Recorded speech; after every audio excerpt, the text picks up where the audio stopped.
Gildan Media presents Your Coach in a Box. Affordable, mind-enriching programs.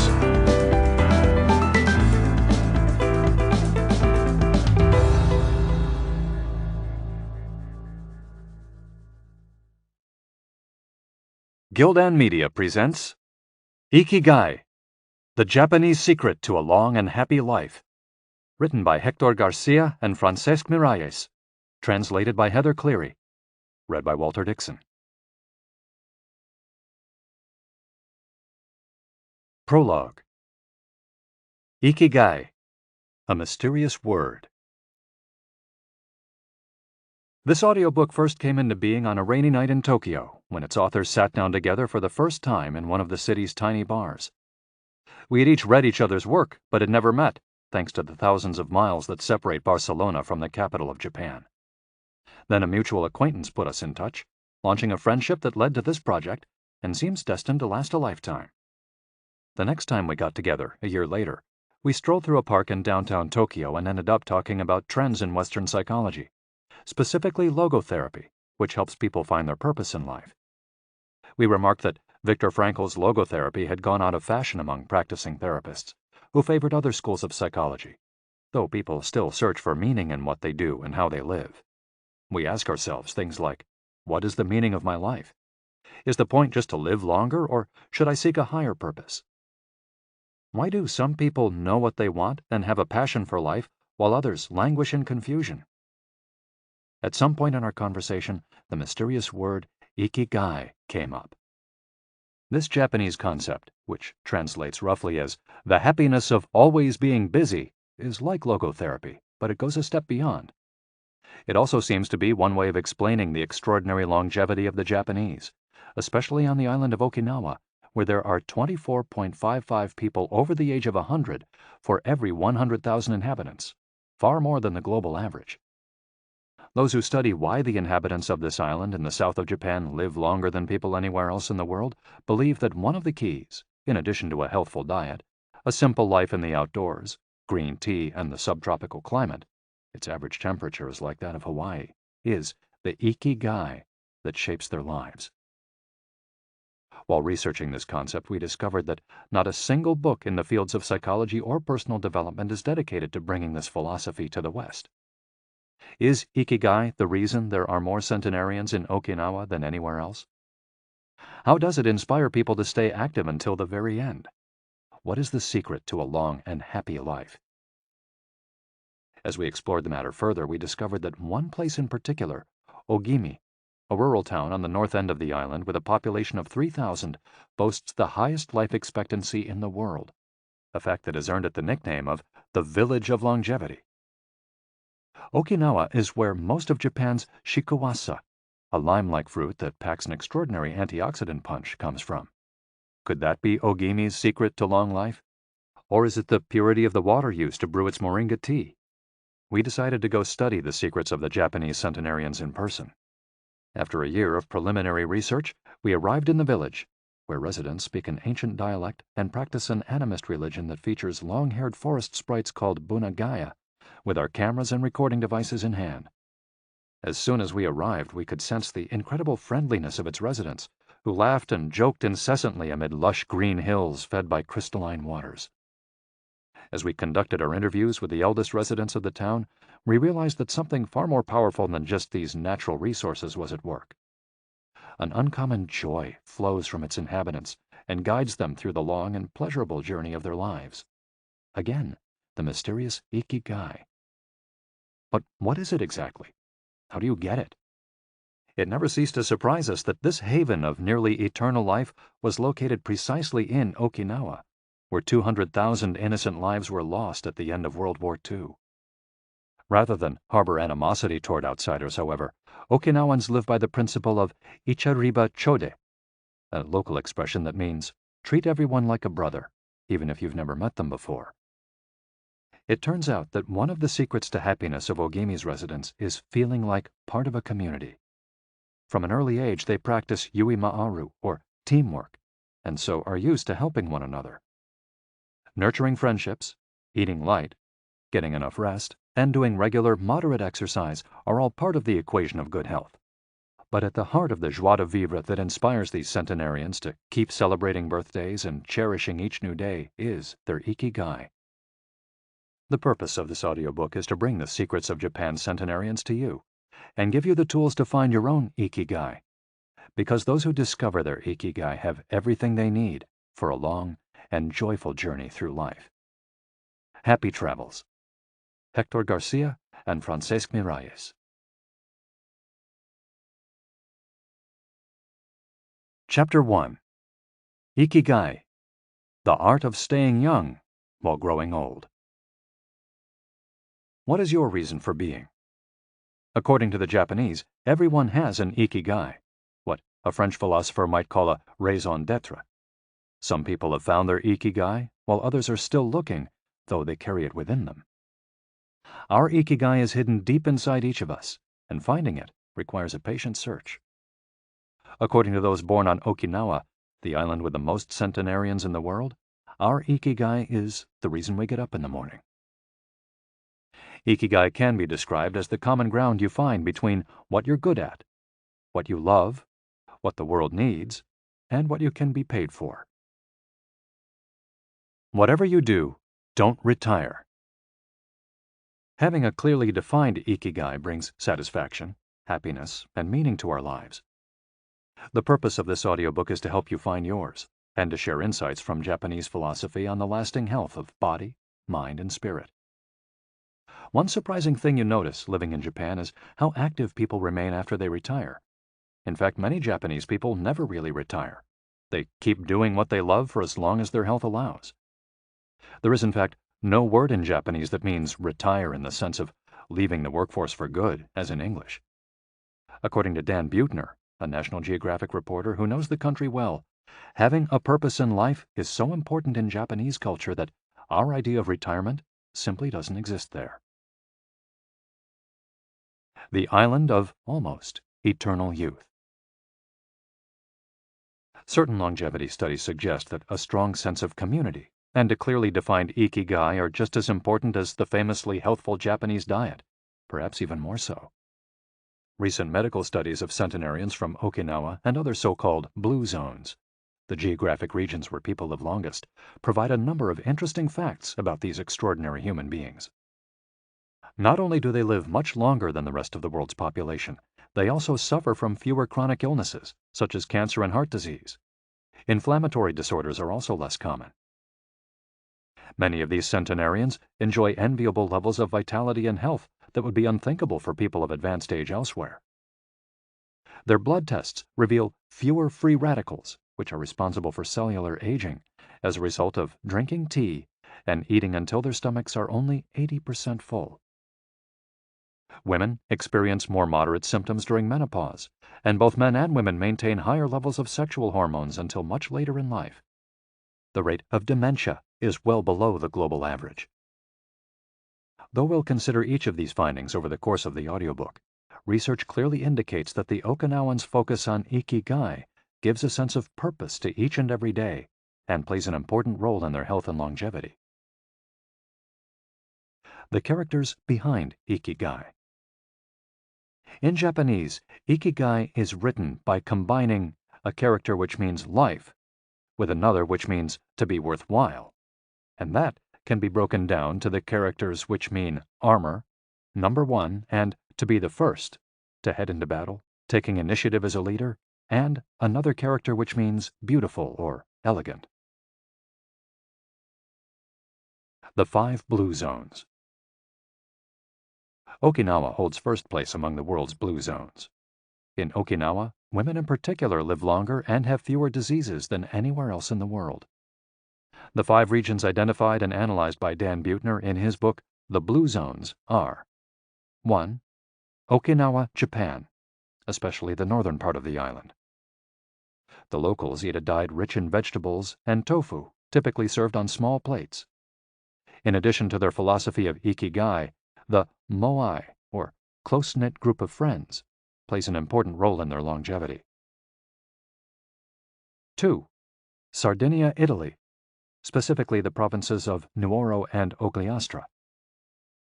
Locals on this island consume plenty of vegetables and 1 or 2 glasses of wine per day. As in Okinawa, the cohesive nature of this community is another factor directly related to longevity. 3. Loma Linda, California. Researchers studied a group of Seventh-day Adventists who are among the longest living people in the United States. 4. The Nicoya Peninsula, Costa Rica. Locals remain remarkably active after 90. Many of the region's older residents have no problem getting up at 5:30 in the morning to work in the fields. 5. Ikaria, Greece. 1 of every 3 inhabitants of this island near the coast of Turkey is over 90 years old, compared to less than 1% of the population of the United States, a fact that has earned it the nickname of the Island of Long Life. The local secret seems to be a lifestyle that dates back to 500 BC.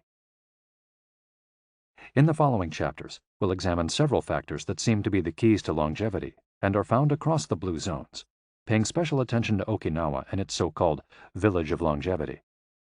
First, however, it's worth pointing out that 3 of these regions are islands, where resources can be scarce and communities have to help one another. For many, helping others might be an Ikigai strong enough to keep them alive. According to scientists who have studied the 5 blue zones, the keys to longevity are diet, exercise, finding a purpose in life, an Ikigai, and forming strong social ties, that is, having a broad circle of friends and good family relations. Members of these communities manage their time well in order to reduce stress, consume little meat or processed foods, and drink alcohol in moderation. They don't do strenuous exercise, but they do move every day, taking walks and working in their vegetable gardens. People in the blue zones would rather walk than drive. Gardening, which involves daily, low-intensity movement, is a practice almost all of them have in common. The 80% secret. One of the most common sayings in Japan is harahachi-bu, which is repeated before or after eating and means something like, fill your belly to 80%. Ancient wisdom advises against eating until we are full. This is why Okinawans stop eating when they feel their stomachs reach 80% of their capacity, rather than overeating and wearing down their bodies with long digestive processes that accelerate cellular oxidation. Of course, there's no way to know objectively if your stomach is at 80% capacity. The lesson to learn from this saying is that we should stop eating when we're starting to feel full. The extra side dish, the snack we eat when we know in our hearts we don't really need it, the apple pie after lunch, all these will give us pleasure in the short term, but not having them will make us happier in the long term. The way food is served is also important. By presenting their meals on many small plates, the Japanese tend to eat less. A typical meal in a restaurant in Japan is served in 5 plates on a tray, 4 of them very small, and the main dish slightly bigger. Having 5 plates in front of you makes it seem like you're going to eat a lot, but what happens most of the time is that you end up feeling slightly hungry. This is one of the reasons why Westerners in Japan typically lose weight and stay trim. Recent studies by nutritionists reveal that Okinawans consume a daily average of 1,800 to 1,900 calories, compared to 2,200 to 3,300 in the United States, and have a body mass index between 18 and 22, compared to 26 or 27 in the United States. The Okinawan diet is rich in tofu, sweet potatoes, fish 3 times per week, and vegetables, roughly 11 ounces per day. In the chapter dedicated to nutrition, we'll see which healthy, antioxidant-rich foods are included in this 80%. Moai, connected for life. It is customary in Okinawa to form close bonds within local communities. A moai is an informal group of people with common interests who look out for one another. For many, serving the community becomes part of their Ikigai. The moai has its origins in hard times, when farmers would get together to share best practices and help one another cope with meager harvests. Members of a moai make a set monthly contribution to the group. This payment allows them to participate in meetings, dinners, games of go and shogi, Japanese chess, or whatever hobby they have in common. The funds collected by the group are used for activities, but if there's money left over, one member, decided on a rotating basis, receives a set amount from the surplus. In this way, being part of a moai helps maintain emotional and financial stability. If a member of a moai is in financial trouble, he or she can get an advance from the group's savings. While the details of each moai's accounting practices vary according to the group and its economic means, the feeling of belonging and support gives the individual a sense of security and helps increase life expectancy.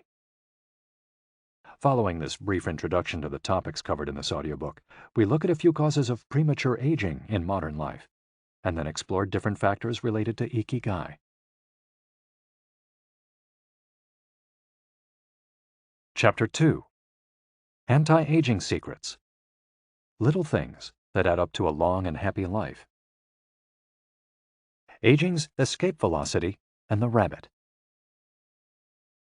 Imagine a sign far off in the future with a number on it that represents the age of your death. Every year that you live, you advance closer to the sign. When you reach the sign, you die.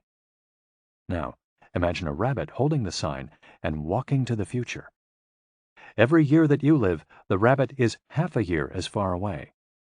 After a while, you will reach the rabbit and die. But what if the rabbit could walk at a pace of 1 year for every year of your life? You would never be able to catch the rabbit, and therefore you would never die. The speed at which the rabbit walks to the future is our technology. The more we advance technology and knowledge of our bodies, the faster we can make the rabbit walk. Aging's escape velocity is the moment at which the rabbit walks at a pace of 1 year per year or faster, and we become immortal.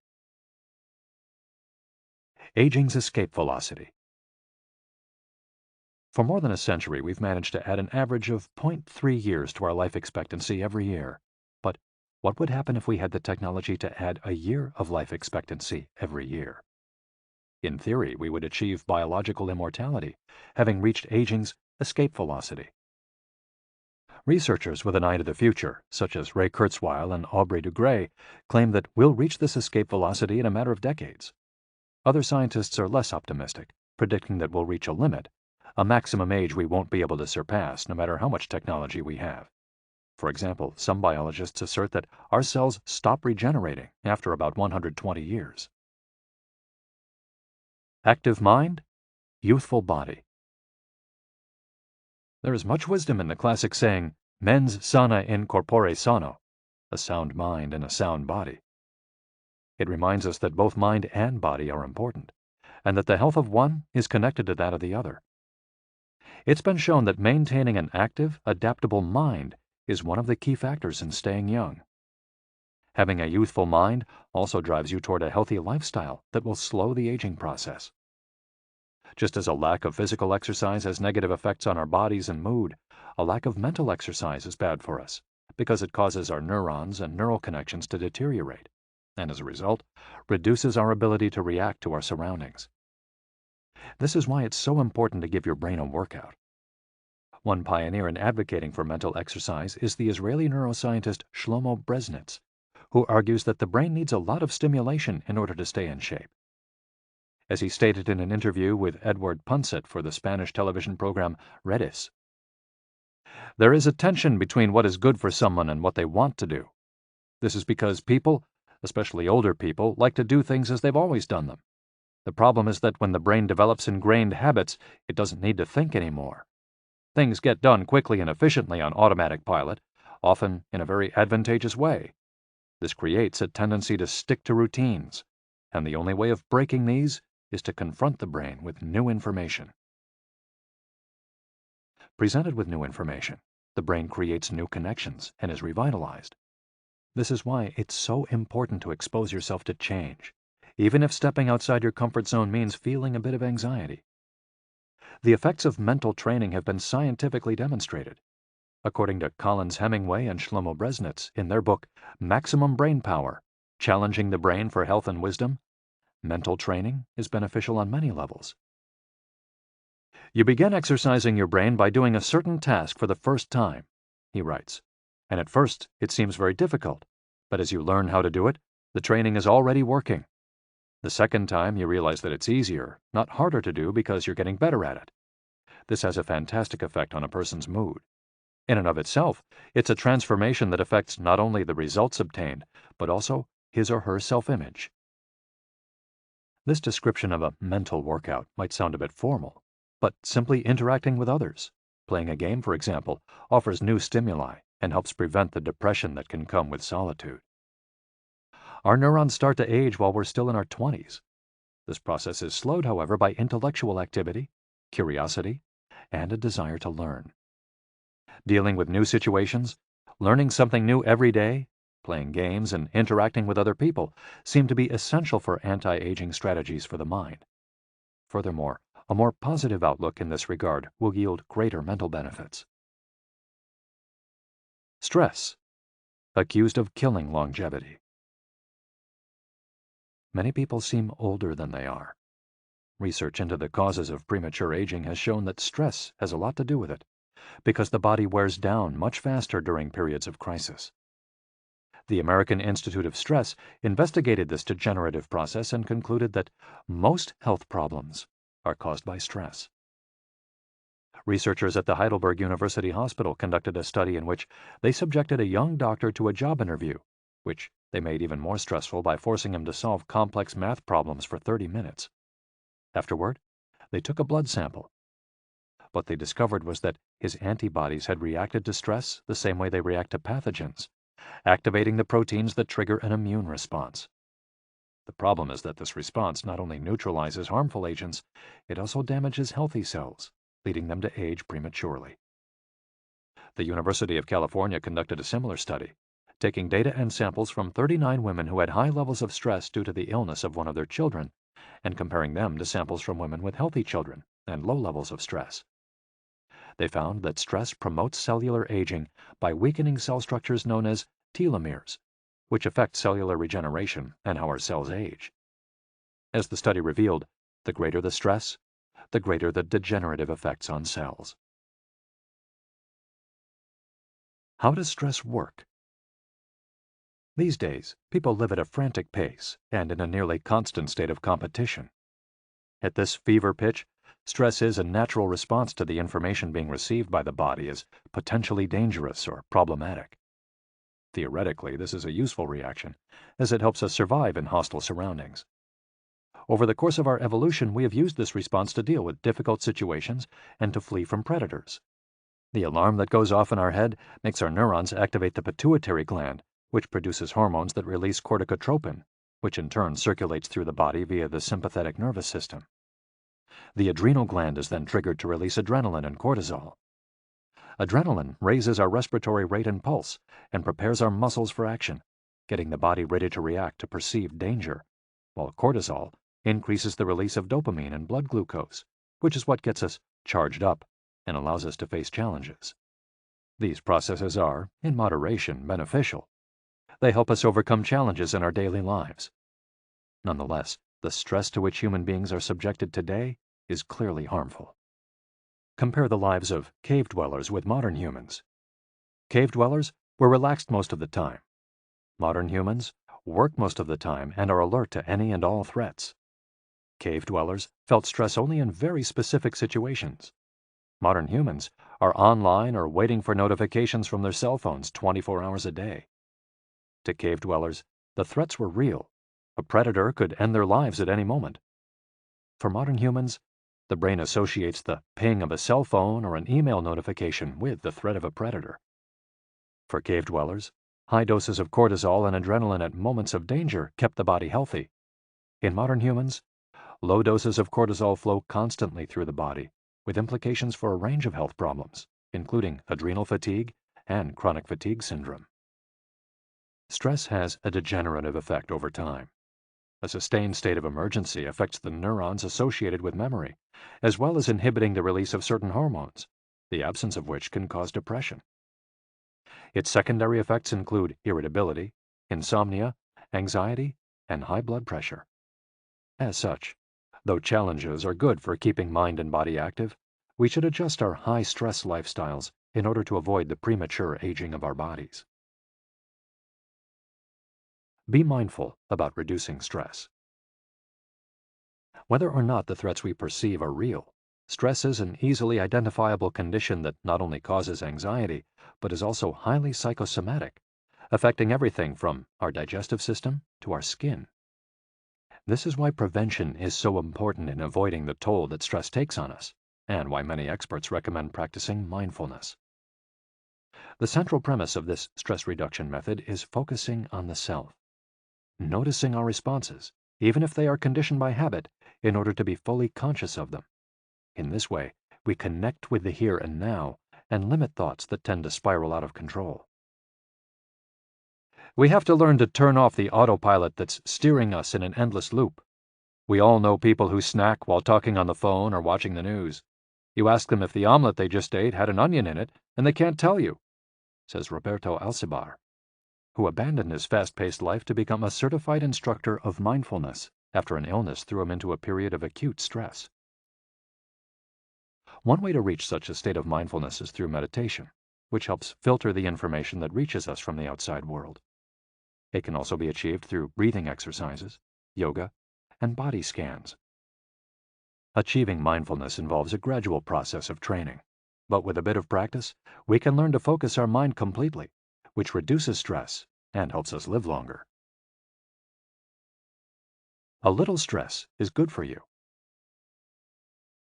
While sustained, intense stress is a known enemy of longevity and both mental and physical health, low levels of stress have been shown to be beneficial. After observing a group of test subjects for more than 20 years, Dr. Howard S. Friedman, a psychology professor at the University of California, Riverside, discovered that people who maintained a low level of stress, who faced challenges and put their heart and soul into their work in order to succeed, lived longer than those who chose a more relaxed lifestyle and retired earlier. From this, he concluded that a small dose of stress is a positive thing, as those who live with low levels of stress tend to develop healthier habits, smoke less, and drink less alcohol. Given this, it's not surprising that many of the supercentenarians, people who live to be 110 or more, whom you'll meet in this audiobook, talk about having lived intense lives and working well into old age. A lot of sitting will age you. In the Western world in particular, the rise in sedentary behavior has led to numerous diseases, such as hypertension and obesity, which in turn affect longevity. Spending too much time seated at work or at home not only reduces muscular and respiratory fitness, but also increases appetite and curbs the desire to participate in activities. Being sedentary can lead to hypertension, imbalanced eating, cardiovascular disease, osteoporosis, and even certain kinds of cancer. Recent studies have shown a connection between a lack of physical activity and the progressive distortion of telomeres in the immune system, which ages those cells and, in turn, the organism as a whole. This is a problem at all life stages, not only among adults. Sedentary children suffer from high rates of obesity and all its associated health issues and risks, which is why it's so important to develop a healthy and active lifestyle at an early age. It's easy to be less sedentary. It just takes a bit of effort and a few changes to your routine. We can access a more active lifestyle that makes us feel better inside and out. We just have to add a few ingredients to our everyday habits. Walk to work, or just go on a walk, for at least 20 minutes each day.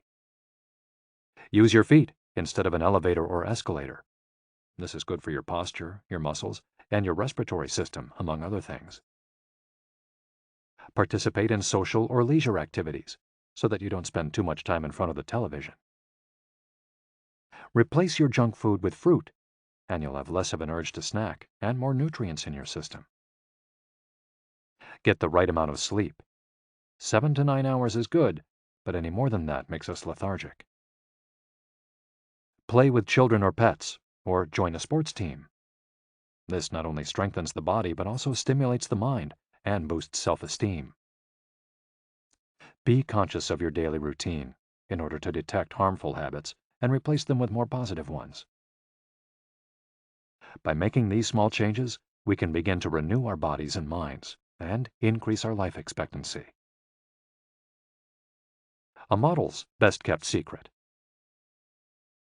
Though we age both externally and internally, both physically and mentally, one of the things that tell us the most about people's age is their skin, which takes on different textures and colors according to processes going on beneath the surface. Most of those who make their living as models claim to sleep between 9 and 10 hours the night before a fashion show. This gives their skin a taut, wrinkle-free appearance and a healthy, radiant glow. Science has shown that sleep is a key anti-aging tool because when we sleep, we generate melatonin, a hormone that occurs naturally in our bodies. The pineal gland produces it from the neurotransmitter serotonin, according to our diurnal and nocturnal rhythms, and it plays a role in our sleep and waking cycles. A powerful antioxidant, melatonin, helps us live longer and also offers the following benefits. It strengthens the immune system. It contains an element that protects against cancer. It promotes the natural production of insulin. It slows the onset of Alzheimer's disease. It helps prevent osteoporosis and fight heart disease. For all these reasons, melatonin is a great ally in preserving youth. It should be noted, however, that melatonin production decreases after age 30. We can compensate for this by eating a balanced diet and getting more calcium, soaking up a moderate amount of sun each day, getting enough sleep, avoiding stress, alcohol, tobacco, and caffeine, all of which make it harder to get a good night's rest, depriving us of the melatonin we need.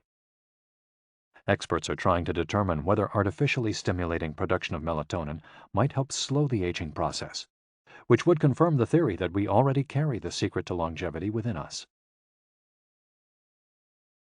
Anti-aging attitudes.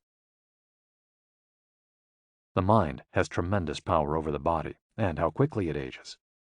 Most doctors agree that the secret to keeping the body young is keeping the mind active, a key element of Ikigai, and not caving in when we face difficulties throughout our lives. One study, conducted at Yeshiva University, found that the people who live the longest have two dispositional traits in common: a positive attitude and a high degree of emotional awareness. In other words, those who face challenges with a positive outlook and are able to manage their emotions are already well on their way toward longevity. A stoic attitude, serenity in the face of a setback, can also help keep you young, as it lowers anxiety and stress levels and stabilizes behavior. This can be seen in the greater life expectancies of certain cultures with unhurried, deliberate lifestyles. Many centenarians and supercentenarians have similar profiles. They've had full lives that were difficult at times, but they knew how to approach these challenges with a positive attitude and not be overwhelmed by the obstacles they faced. Alexander Imich, who in 2014 became the world's oldest living man at age 111, knew he had good genes, but understood that other factors contributed too. "The life you live is equally or more important for longevity," he said in an interview with Reuters after being added to Guinness World Records in 2014. An Ode to Longevity.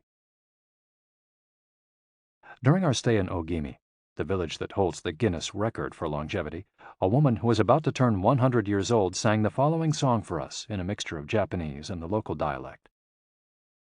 "To keep healthy and have a long life, eat just a little of everything with relish. Go to bed early, get up early, and then go out for a walk.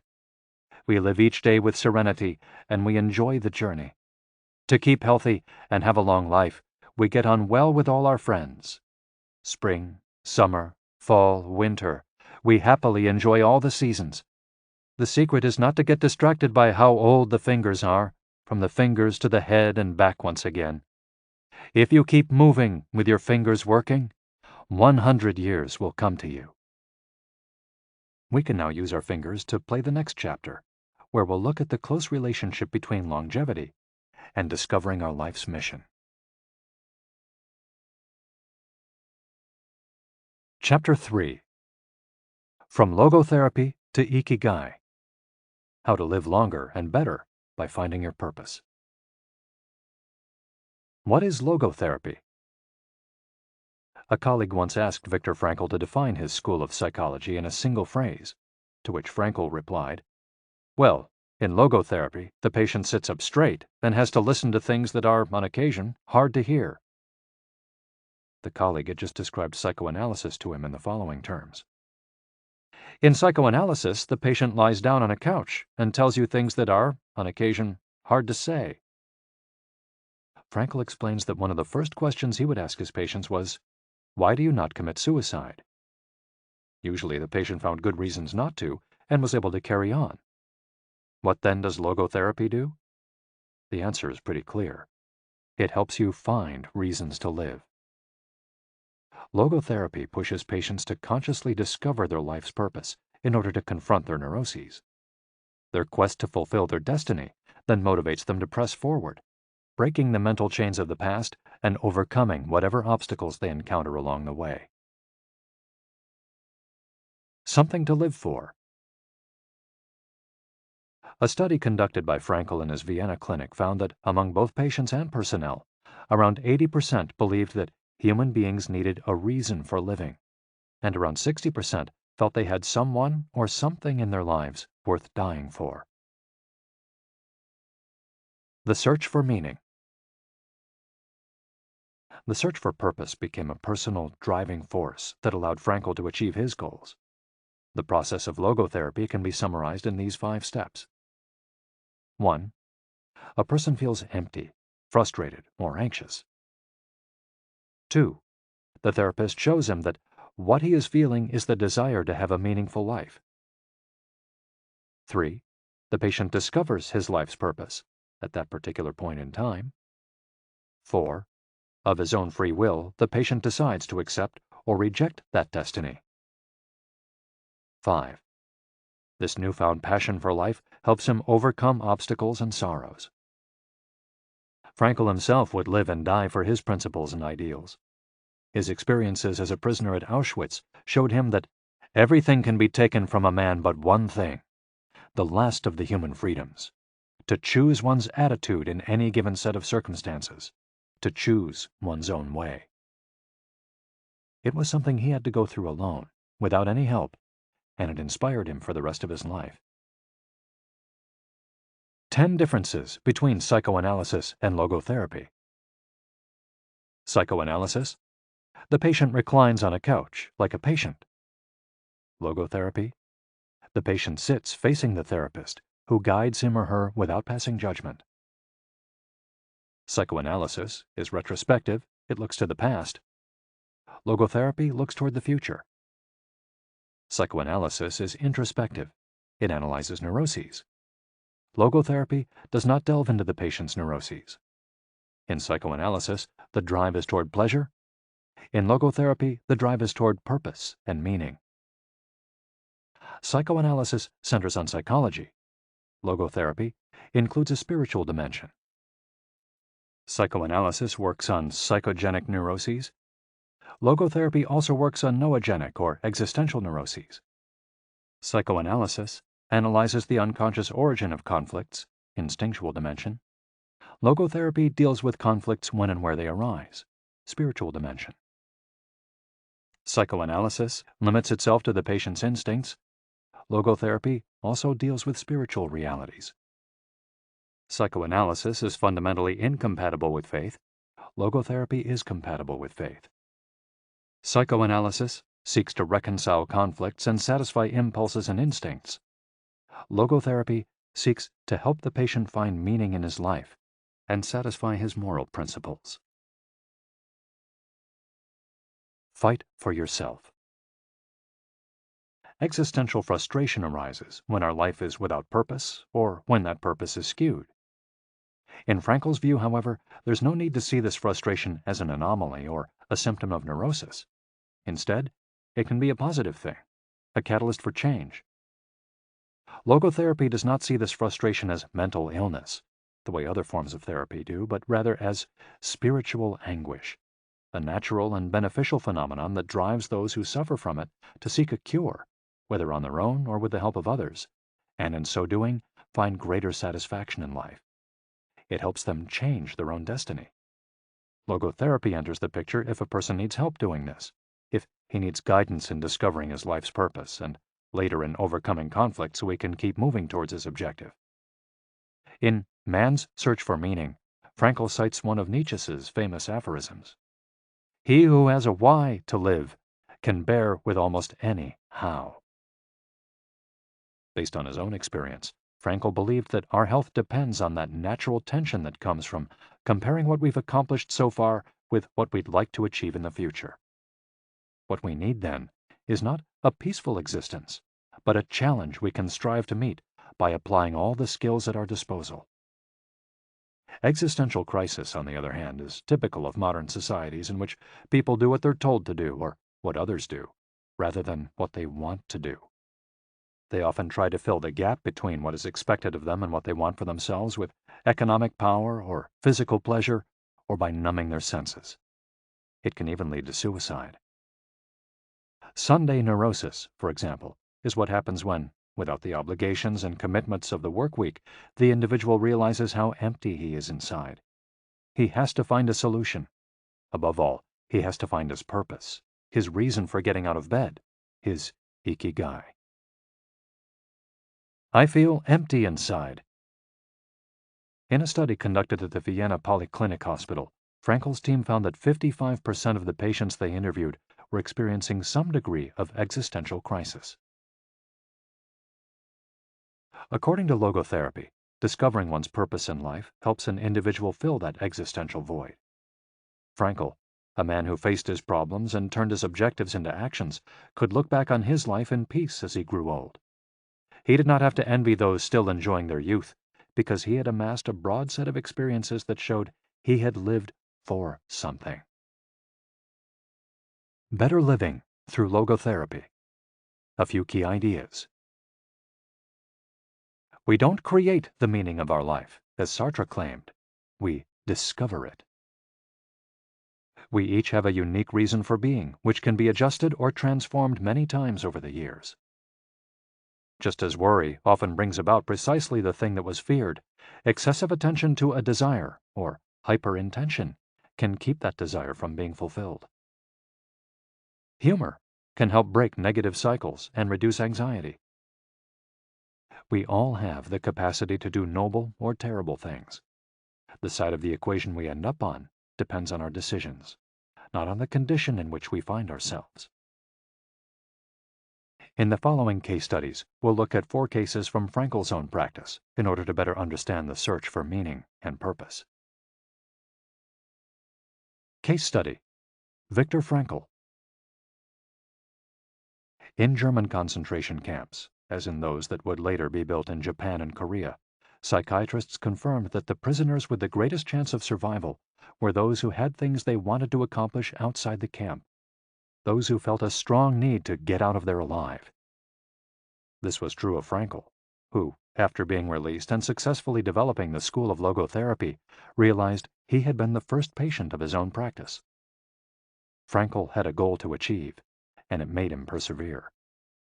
He arrived at Auschwitz carrying a manuscript that contained all the theories and research he compiled over the course of his career, ready for publication. When it was confiscated, he felt compelled to write it all over again. And that need drove him, and gave his life meaning amid the constant horror and doubt of the concentration camp.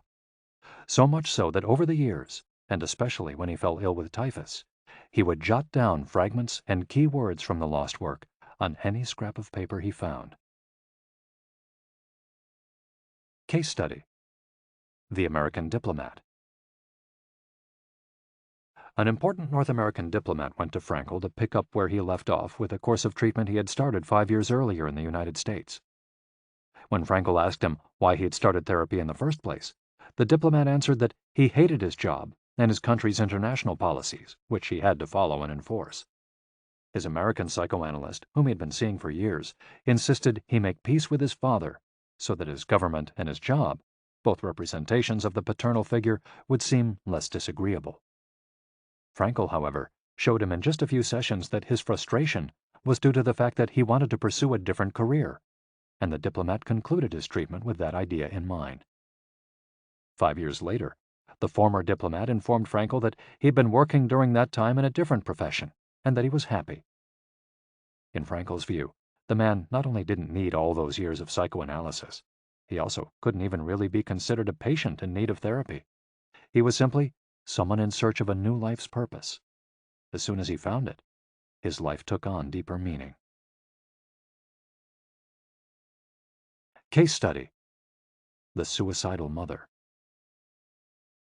The mother of a boy who had died at age 11 was admitted to Frankl's clinic after she tried to kill herself and her other son.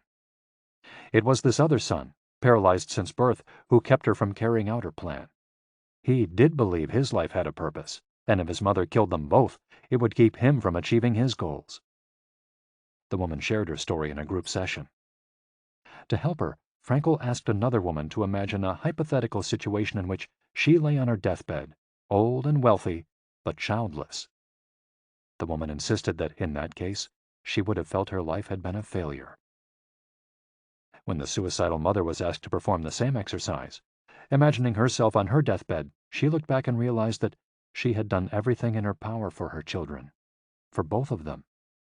She had given her paralyzed son a good life, and he had turned into a kind, reasonably happy person. To this she added, crying, "As for myself, I can look back peacefully on my life, for I can say my life was full of meaning, and I have tried hard to live it fully. I have done my best. I have done my best for my son. My life was no failure." In this way, by imagining herself on her deathbed and looking back, the suicidal mother found the meaning that, though she was not aware of it, her life already had. Case study: The Grief-Stricken Doctor.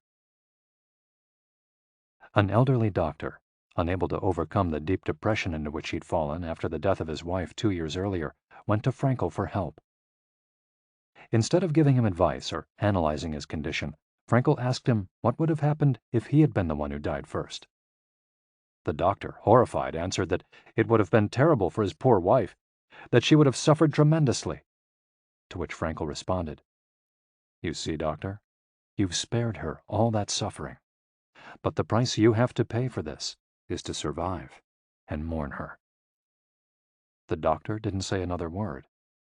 He left Frankel's office in peace after taking the therapist's hand in his own.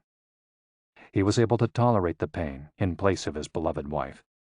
His life had been given a purpose. Morita therapy. In the same decade that logotherapy came into being, a few years earlier in fact, Shoma Morita created his own purpose-centered therapy in Japan. It proved to be effective in the treatment of neurosis, obsessive-compulsive disorder, and post-traumatic stress. In addition to being a psychotherapist, Shoma Morita was a Zen Buddhist, and his therapy left a lasting spiritual mark on Japan.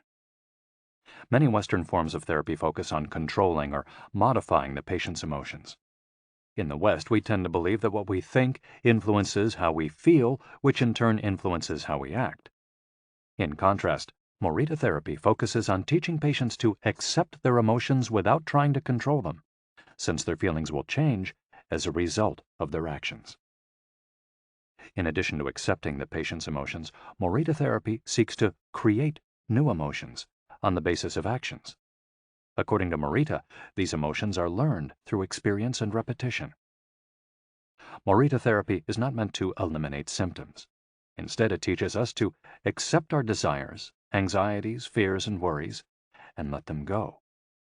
As Morita writes in his book, Morita Therapy and the True Nature of Anxiety-Based Disorders, "In feelings, it is best to be wealthy and generous."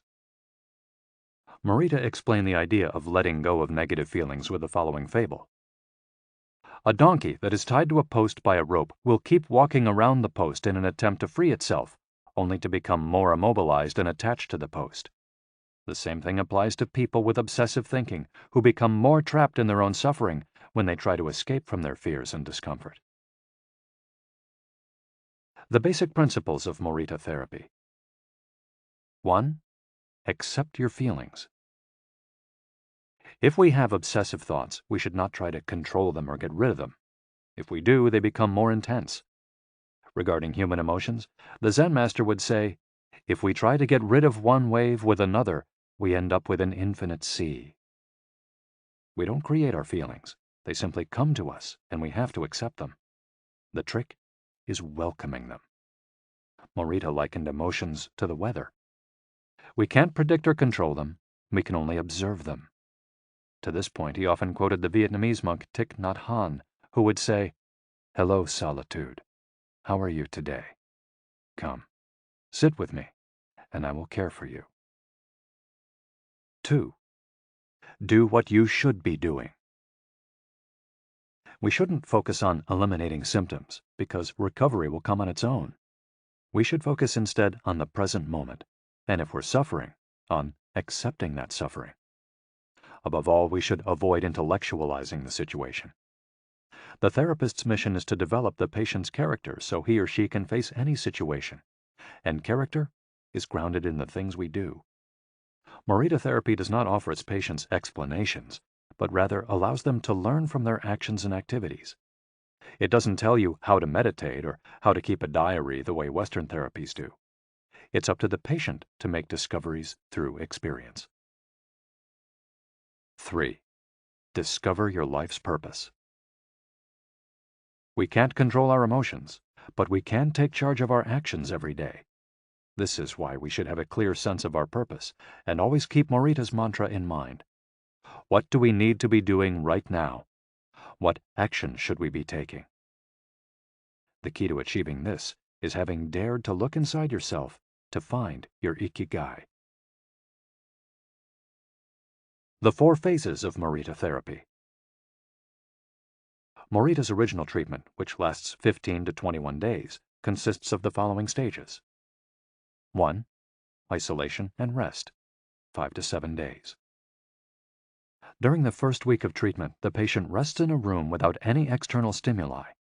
No television, books, family, friends, or speaking. All the patient has is his thoughts. He lies down for most of the day and is visited regularly by the therapist, who tries to avoid interacting with him as much as possible. The therapist simply advises the patient to continue observing the rise and fall of his emotions as he lies there. When the patient gets bored and wants to start doing things again, he's ready to move on to the next stage of therapy. 2. Light occupational therapy, 5 to 7 days. In this stage, the patient performs repetitive tasks in silence. One of these is keeping a diary about his thoughts and feelings. The patient goes outside after a week of being shut in, takes walks in nature, and does breathing exercises. He also starts doing simple activities such as gardening, drawing, or painting. During this stage, the patient is still not allowed to talk to anyone except the therapist. 3. Occupational therapy, 5 to 7 days. In this stage, the patient performs tasks that require physical movement. Dr. Morita liked to take his patients to the mountains to chop wood. In addition to physical tasks, the patient is also immersed in other activities such as writing, painting, or making ceramics. The patient can speak with others at this stage, but only about the tasks at hand. 4. The return to social life and the real world. The patient leaves the hospital and is reintroduced to social life, but maintains the practices of meditation and occupational therapy developed during treatment. The idea is to re-enter society as a new person, with a sense of purpose, and without being controlled by social or emotional pressures. Nikon meditation. Morita was a great Zen master of Nikon introspective meditation. Much of his therapy draws on his knowledge and mastery of this school, which centers on 3 questions the individual must ask him or herself. 1. What have I received from person X? 2. What have I given to person X? 3. What problems have I caused person X? Through these reflections, we stop identifying others as the cause of our problems and deepen our own sense of responsibility. As Morita said, if you are angry and want to fight, think about it for 3 days before coming to blows. After 3 days, the intense desire to fight will pass on its own. And now, Ikigai. Logotherapy and Morita therapy are both grounded in a personal, unique experience that you can access without therapists or spiritual retreats. The mission of finding your Ikigai, your existential fuel. Once you find it, it's only a matter of having the courage and making the effort to stay on the right path. In the following chapters, we'll take a look at the basic tools you'll need to get moving along that path, finding flow in the tasks you've chosen to do, eating in a balanced and mindful way, doing low-intensity exercise, and learning not to give in when difficulties arise. In order to do this, you have to accept that the world, like the people who live in it, is imperfect, but that it's still full of opportunities for growth and achievement. Are you ready to throw yourself into your passion as if it were the most important thing in the world? Chapter 4. Find flow in everything you do. How to turn work and free time into spaces for growth. We are what we repeatedly do. Excellence, then, is not an act, but a habit. Aristotle. Going with the flow. Imagine you're skiing down one of your favorite slopes. Powdery snow flies up on both sides of you like white sand. Conditions are perfect. You are entirely focused on skiing as well as you can. You know exactly how to move at each moment. There is no future, no past. There is only the present. You feel the snow, your skis, your body, and your consciousness united as a single entity. You are completely immersed in the experience, not thinking about or distracted by anything else. Your ego dissolves, and you become part of what you're doing. This is the kind of experience Bruce Lee described with his famous, "Be water, my friend." We've all felt our sense of time vanish when we lose ourselves in an activity we enjoy. We start cooking, and before we know it, several hours have passed. We spend an afternoon with a book and forget about the world going by until we notice the sunset and realize we haven't eaten dinner. We go surfing and don't realize how many hours we've spent in the water until the next day, when our muscles ache. The opposite can also happen. When we have to complete a task we don't want to do, every minute feels like a lifetime, and we can't stop looking at our watch. As the quip attributed to Einstein goes, "Put your hand on a hot stove for a minute, and it seems like an hour. Sit with a pretty girl for an hour, and it seems like a minute." That is relativity. The funny thing is that someone else might really enjoy the same task, but we want to finish as quickly as possible. What makes us enjoy doing something so much that we forget about whatever worries we might have while we do it? When are we happiest? These questions can help us discover our Ikigai. The power of flow. These questions are also at the heart of psychologist Mihai Csikszentmihalyi's research into the experience of being completely immersed in what we're doing. Csikszentmihalyi called this state flow and described it as the pleasure, delight, creativity, and process when we are completely immersed in life. There is no magic recipe for finding happiness, for living according to your Ikigai, but one key ingredient is the ability to reach this state of flow, and, through this state, have an optimal experience. In order to achieve this optimal experience, we have to focus on increasing the time we spend on activities that bring us to this state of flow, rather than allowing ourselves to get caught up in activities that offer immediate pleasure, like eating too much, abusing drugs or alcohol, or stuffing ourselves with chocolate in front of the TV. As Csikszentmihalyi asserts in his book, Flow, The Psychology of Optimal Experience, flow is the state in which people are so involved in an activity that nothing else seems to matter. The experience itself is so enjoyable that people will do it, even at great cost, for the sheer sake of doing it. It's not only creative professionals who require the high doses of concentration that promote flow. Most athletes, chess players, and engineers also spend much of their time on activities that bring them to this state. According to Csikszentmihalyi's research, a chess player feels the same way upon entering a state of flow as a mathematician working on a formula, or a surgeon performing an operation. A professor of psychology, Csikszentmihalyi analyzed data from people around the world and discovered that flow is the same among individuals of all ages and cultures. In New York and Okinawa, we all reach a state of flow in the same way. But what happens to our mind when we're in that state? When we flow, we're focused on a concrete task without any distractions. Our mind is in order. The opposite occurs when we try to do something while our mind is on other things. The 7 conditions for achieving flow. According to researcher Owen Schaffer of DePaul University, the requirements for achieving flow are 1. Knowing what to do. 2. Knowing how to do it. 3. Knowing how well you're doing. 4. Knowing where to go, where navigation is involved. 5. Perceiving significant challenges. 6. Perceiving significant skills. 7. Being free from distractions. If you often find yourself losing focus while working on something you consider important, there are several strategies you can employ to increase your chances of achieving flow.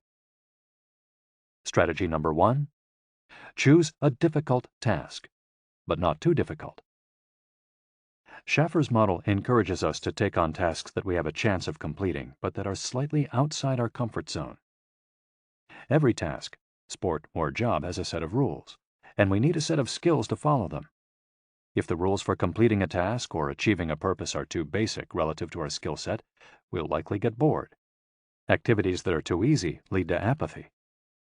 If, on the other hand, we assign ourselves to a task that is too difficult, we won't have the skills to complete it and will almost certainly give up and feel frustrated to boot. The ideal is to find a middle path, something aligned with our abilities but just a bit of a stretch, so we experience it as a challenge. That's what Ernest Hemingway meant when he said, "Sometimes I write better than I can." We want to see challenges through to the end because we enjoy the feeling of pushing ourselves. Bertrand Russell expressed a similar idea when he said, "To be able to concentrate for a considerable amount of time is essential to difficult achievement." If you're a graphic designer, learn a new software program for your next project. If you're a programmer, use a new programming language. If you're a dancer, try to incorporate into your next routine a movement that has seemed impossible for years. Add a little something extra, something that takes you out of your comfort zone. Even doing something as simple as reading means following certain rules, having certain abilities and knowledge. If we set out to read a book on quantum mechanics for specialists in physics without being specialists in physics ourselves, we'll probably give up after a few minutes. On the other end of the spectrum, if we already know everything a book has to tell us, we'll get bored right away. However, if the book is appropriate to our knowledge and abilities and builds on what we already know, we'll immerse ourselves in our reading, and time will flow. This pleasure and satisfaction are evidence that we are in tune with our Ikigai. In summary, easy tasks lead to boredom, challenging tasks lead to flow, tasks beyond our abilities lead to anxiety. Strategy 2. Have a clear, concrete objective. Video games, played in moderation, board games, and sports are great ways to achieve flow because the objective tends to be very clear. Beat your rival or your own record while following a set of explicitly defined rules. Unfortunately, the objective isn't quite as clear in most situations.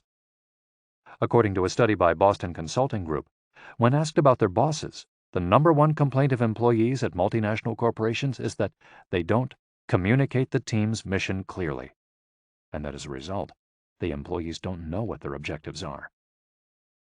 What often happens, especially in big companies, is that the executives get lost in the details of obsessive planning, creating strategies to hide the fact that they don't have a clear objective. It's like heading out to sea with a map, but no destination. It's much more important to have a compass pointing to a concrete objective than to have a map.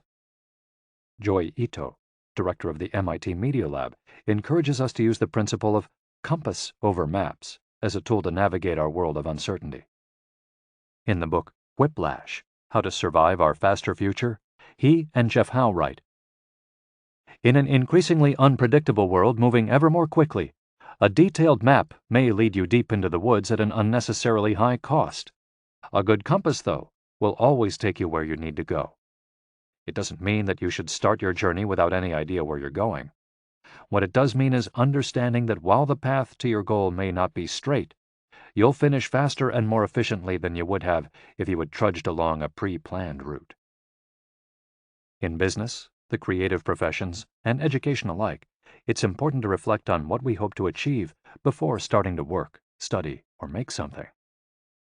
We should ask ourselves questions such as, what is my objective for today's session in the studio? How many words am I going to write today for the article coming out next month? What is my team's mission? How fast will I set the metronome tomorrow in order to play that sonata at an allegro tempo by the end of the week?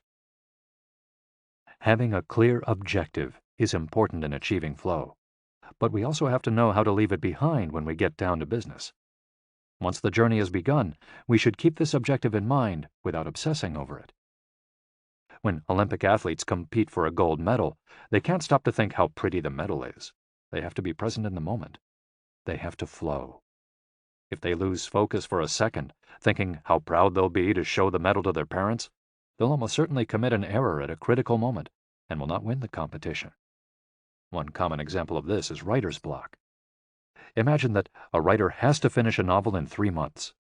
The objective is clear. The problem is that the writer can't stop obsessing over it. Every day she wakes up thinking, I have to write that novel. And every day she sets about reading the newspaper and cleaning the house. Every evening she feels frustrated and promises she'll get to work the next day. Days, weeks, and months pass, and the writer still hasn't gotten anything down on the page, when all it would have taken was to sit down and get that first word out, then the second, to flow with the project, expressing her Ikigai. As soon as you take these first small steps, your anxiety will disappear and you'll achieve a pleasant flow in the activity you're doing. Getting back to Albert Einstein, a happy man is too satisfied with the present to dwell on the future. To summarize, a vague objective leads to confusion, time and energy wasted on meaningless tasks, and mental block. A clearly defined objective and a focus on process leads to flow. And obsessive desire to achieve a goal while ignoring process leads to a fixation on the objective rather than on getting down to business, and mental block. Strategy 3. Concentrate on a single task. This is perhaps one of the greatest obstacles we face today, with so much technology and so many distractions. We're listening to a video on YouTube while writing an email when suddenly a chat prompt pops up and we answer it. Then our smartphone vibrates in our pocket. Just as soon as we respond to that message, we're back at our computer logging onto Facebook. Pretty soon, 30 minutes have passed, and we've forgotten what the email we were writing was supposed to be about. This also happens sometimes when we put on a movie with dinner and don't realize how delicious the salmon was until we're taking the last bite. We often think that combining tasks will save us time, but scientific evidence shows that it has the opposite effect. Even those who claim to be good at multitasking are not very productive. In fact, they are some of the least productive people. Our brains can take in millions of bits of information, but we can only actually process a few dozen per second. When we say we're multitasking, what we're really doing is switching back and forth between tasks very quickly. Unfortunately, we're not computers adept at parallel processing. We end up spending all our energy alternating between tasks instead of focusing on doing one of them well. Concentrating on one thing at a time may be the single most important factor in achieving flow. According to Csikszentmihalyi, in order to focus on a task, we need 1. To be in a distraction-free environment, and 2. To have control over what we're doing at every moment. Technology is great if we're in control of it. It's not so great if it takes control of us. For example, if you have to write a research paper, you might sit down at your computer and use Google to look up the information you need. However, if you're not very disciplined, you might end up surfing the web instead of writing that paper. In that case, Google and the Internet will have taken over, pulling you out of your state of flow. It has been scientifically shown that if we continually ask our brains to switch back and forth between tasks, we waste time, make more mistakes, and remember less of what we've done. Several studies conducted at Stanford University by Clifford Ivar Nass describe our generation as suffering from an epidemic of multitasking. One such study analyzed the behavior of hundreds of students, dividing them into groups based on the number of things they tended to do at once. The students who were the most addicted to multitasking typically alternated among more than 4 tasks. For example, taking notes while reading a textbook, listening to a podcast, answering messages on their smartphone, and sometimes checking their Twitter timeline. Each group of students was shown a screen with several red and several blue arrows. The objective of the exercise was to count the red arrows. At first, all the students answered correctly right away, without much trouble.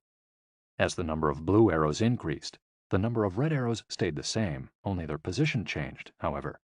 The students accustomed to multitasking had serious trouble counting the red arrows in the time allotted, or as quickly as the students who did not habitually multitask. for one very simple reason. They got distracted by the blue arrows.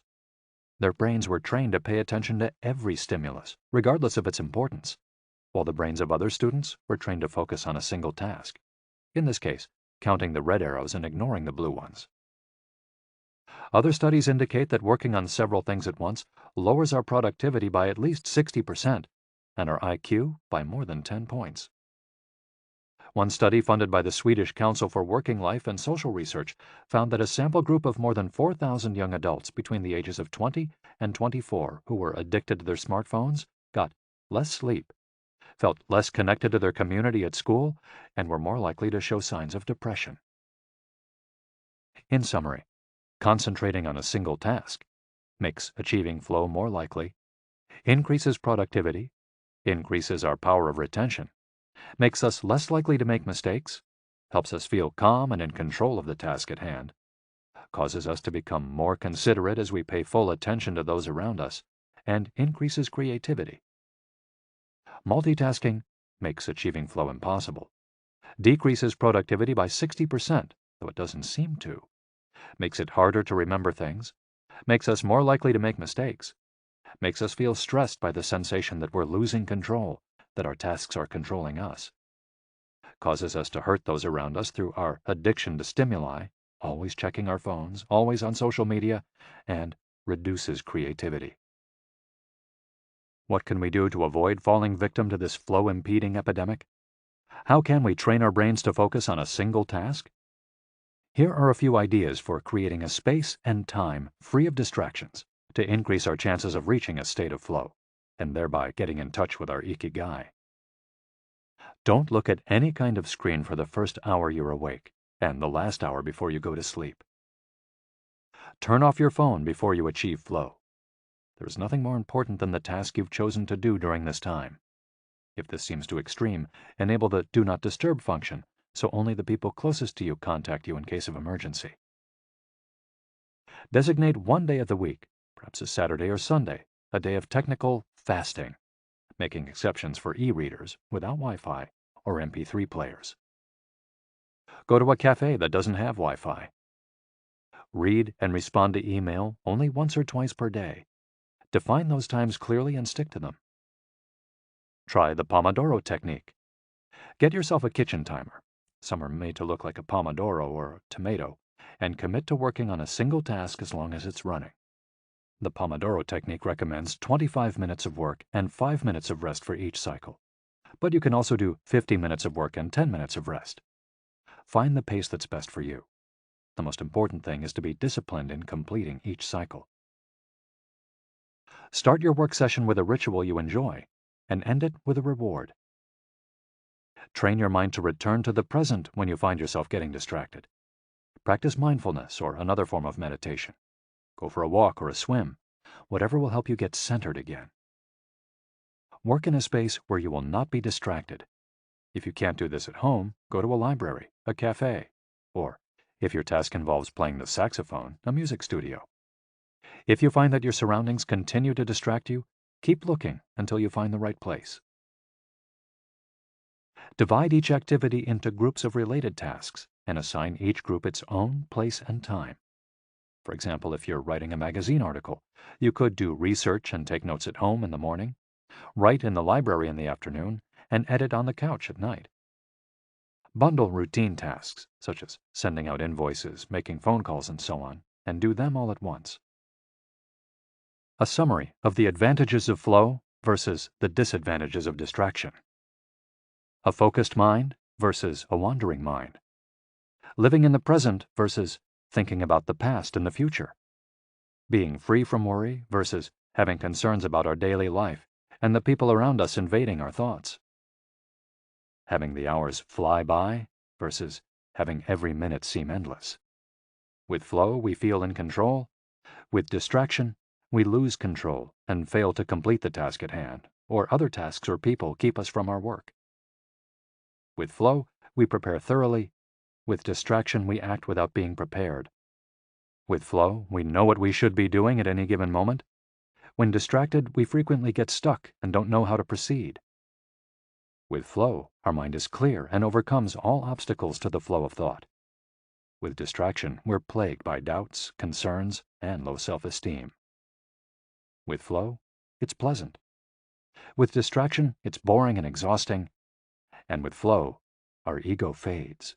We're not the ones controlling the activity or task we're doing. The task is leading us. And with distraction, constant self-criticism. Our ego is present, and we feel frustrated. Flow in Japan. Takumis, engineers, geniuses, and otakus. What do takumis, artisans, engineers, inventors, and otakus, fans of anime and manga, have in common? They all understand the importance of flowing with their Ikigai at all times. One widespread stereotype about people in Japan is that they're exceptionally dedicated and hard-working, even though some Japanese people say they look like they're working harder than they really are. There is no doubt, though, about their ability to be completely absorbed in a task, or about their perseverance when there's a problem to be solved. One of the first words one learns when starting Japanese lessons is ganbaru, which means to persevere, or to stay firm by doing one's best. Japanese people often apply themselves to even the most basic tasks with an intensity that borders on obsession. We see this in all kinds of contexts, from the retirees taking meticulous care of their rice fields in the mountains of Nagano to the college students working the weekend shift in convenience stores known as konbinis. If you go to Japan, you'll experience this attention to detail firsthand in almost every transaction. Walk into one of the stores that sell handcrafted objects in Naha, Kanazawa, or Kyoto, and you'll also discover that Japan is a treasure trove of traditional craftwork. The people of Japan have a unique talent for creating new technologies while preserving artisanal traditions and techniques. The art of the takumi. Toyota employs artisans who are able to make a certain type of screw by hand. These takumi, or experts in a particular manual skill, are extremely important at Toyota, and they are hard to replace. Some of them are the only people who know how to perform their exact skill, and it doesn't seem as though a new generation is going to take up the mantle. Turntable needles are another example. They're produced almost exclusively in Japan, where you can find the last remaining people who know how to use the machinery required to make these precision needles, and who are trying to pass on their knowledge to their descendants. We met a takumi on a visit to Kumano, a small town near Hiroshima. We were there for the day, working on a photo essay for one of the most famous brands of makeup brushes in the West. The billboard welcoming visitors to Kumano shows a mascot holding a large brush. In addition to the brush factories, the town is full of little houses and vegetable gardens. Heading farther in, you can see several Shinto shrines at the base of the mountains that surround the town. We spent hours taking photos in factories full of people in orderly rows, each doing a single task, such as painting the handles of the brushes or loading boxes of them onto trucks, before we realized we still hadn't seen anyone actually putting bristles into the brush heads. After we asked about this and got the runaround several times, the president of one company agreed to show us how it was done. He led us out of the building and asked us to get into his car. After a 5-minute drive, we parked next to another, smaller structure and climbed the stairs. He opened a door, and we walked into a small room filled with windows that let in lovely natural light. In the middle of the room was a woman wearing a mask. You could see only her eyes. She was so focused on choosing individual bristles for the brushes, gracefully moving her hands and fingers, using scissors and combs to sort the bristles, that she didn't even notice our presence. Her movements were so quick, it was hard to tell what she was doing. The president of the company interrupted her to let her know that we'd be taking photos as she worked. We couldn't see her mouth, but the glint in her eye and the cheerful inflection in her speech let us know she was smiling. She looked happy and proud, talking about her work and responsibilities. We had to use extremely fast shutter speeds to capture her movements. Her hands danced and flowed in concert with her tools and the bristles she was sorting. The president told us that this takumi was one of the most important people in the company, even though she was hidden away in a separate building. Every bristle of every brush the company made passed through her hands. Steve Jobs in Japan.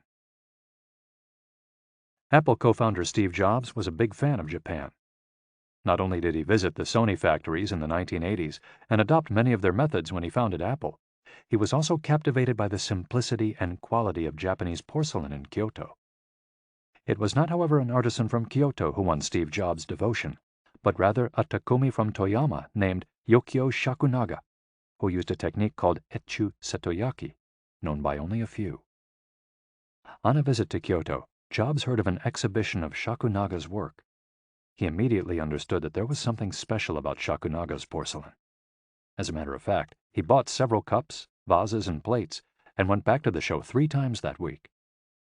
Jobs returned to Kyoto several times over the course of his life in search of inspiration, and ended up meeting Shakunaga in person. It is said that Jobs had many questions for him, almost all of them about the fabrication process and the type of porcelain he used. Shakunaga explained that he used white porcelain he extracted himself from mountains in the Toyama prefecture, making him the only artist of his ilk familiar with the fabrication process of porcelain objects from their origins in the mountains to their final form, an authentic Takumi. Jobs was so impressed that he considered going to Toyama to see the mountain where Shakunaga got his porcelain, but thought better of it when he heard that it was more than 4 hours by train from Kyoto. In an interview after Jobs' death, Shakunaga said he was very proud that his work had been appreciated by the man who created the iPhone. He added that Jobs' last purchase from him had been a set of 12 teacups. Jobs had asked for something special, a new style. To satisfy this request, Shakunaga made 150 teacups in the process of testing out new ideas. Of these, he chose the 12 best and sent them to the Jobs family. Ever since his first trip to Japan, Jobs was fascinated and inspired by the country's artisans, engineers, especially at Sony, philosophy, especially Zen, and cuisine, especially sushi.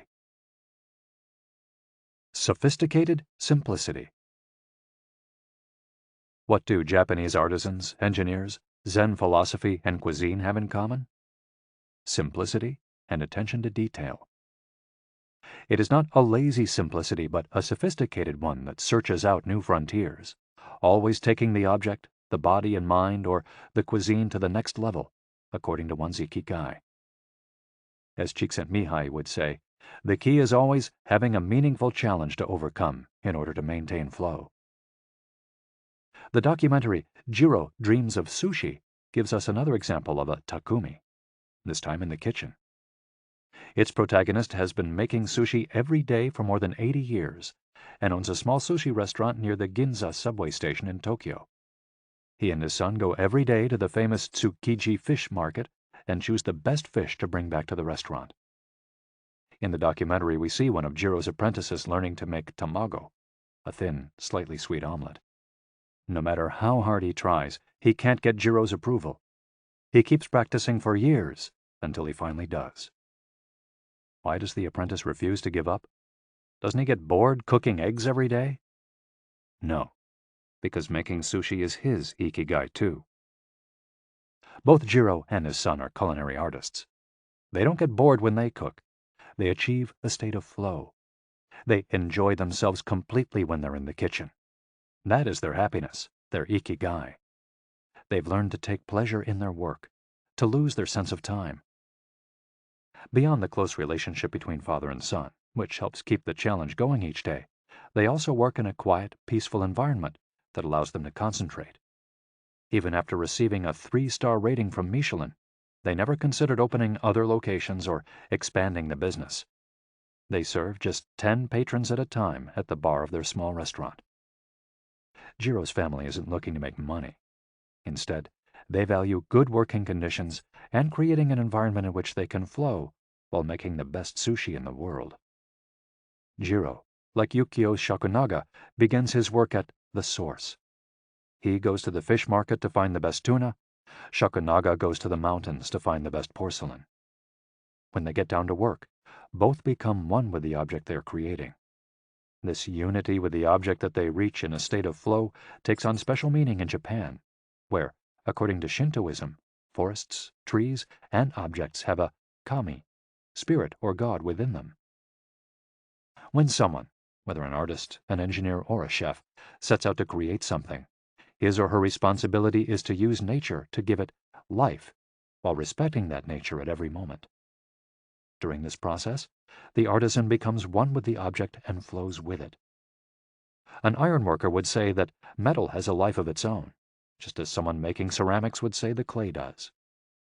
The Japanese are skilled at bringing nature and technology together, not man versus nature, but a union of the two. The purity of Ghibli.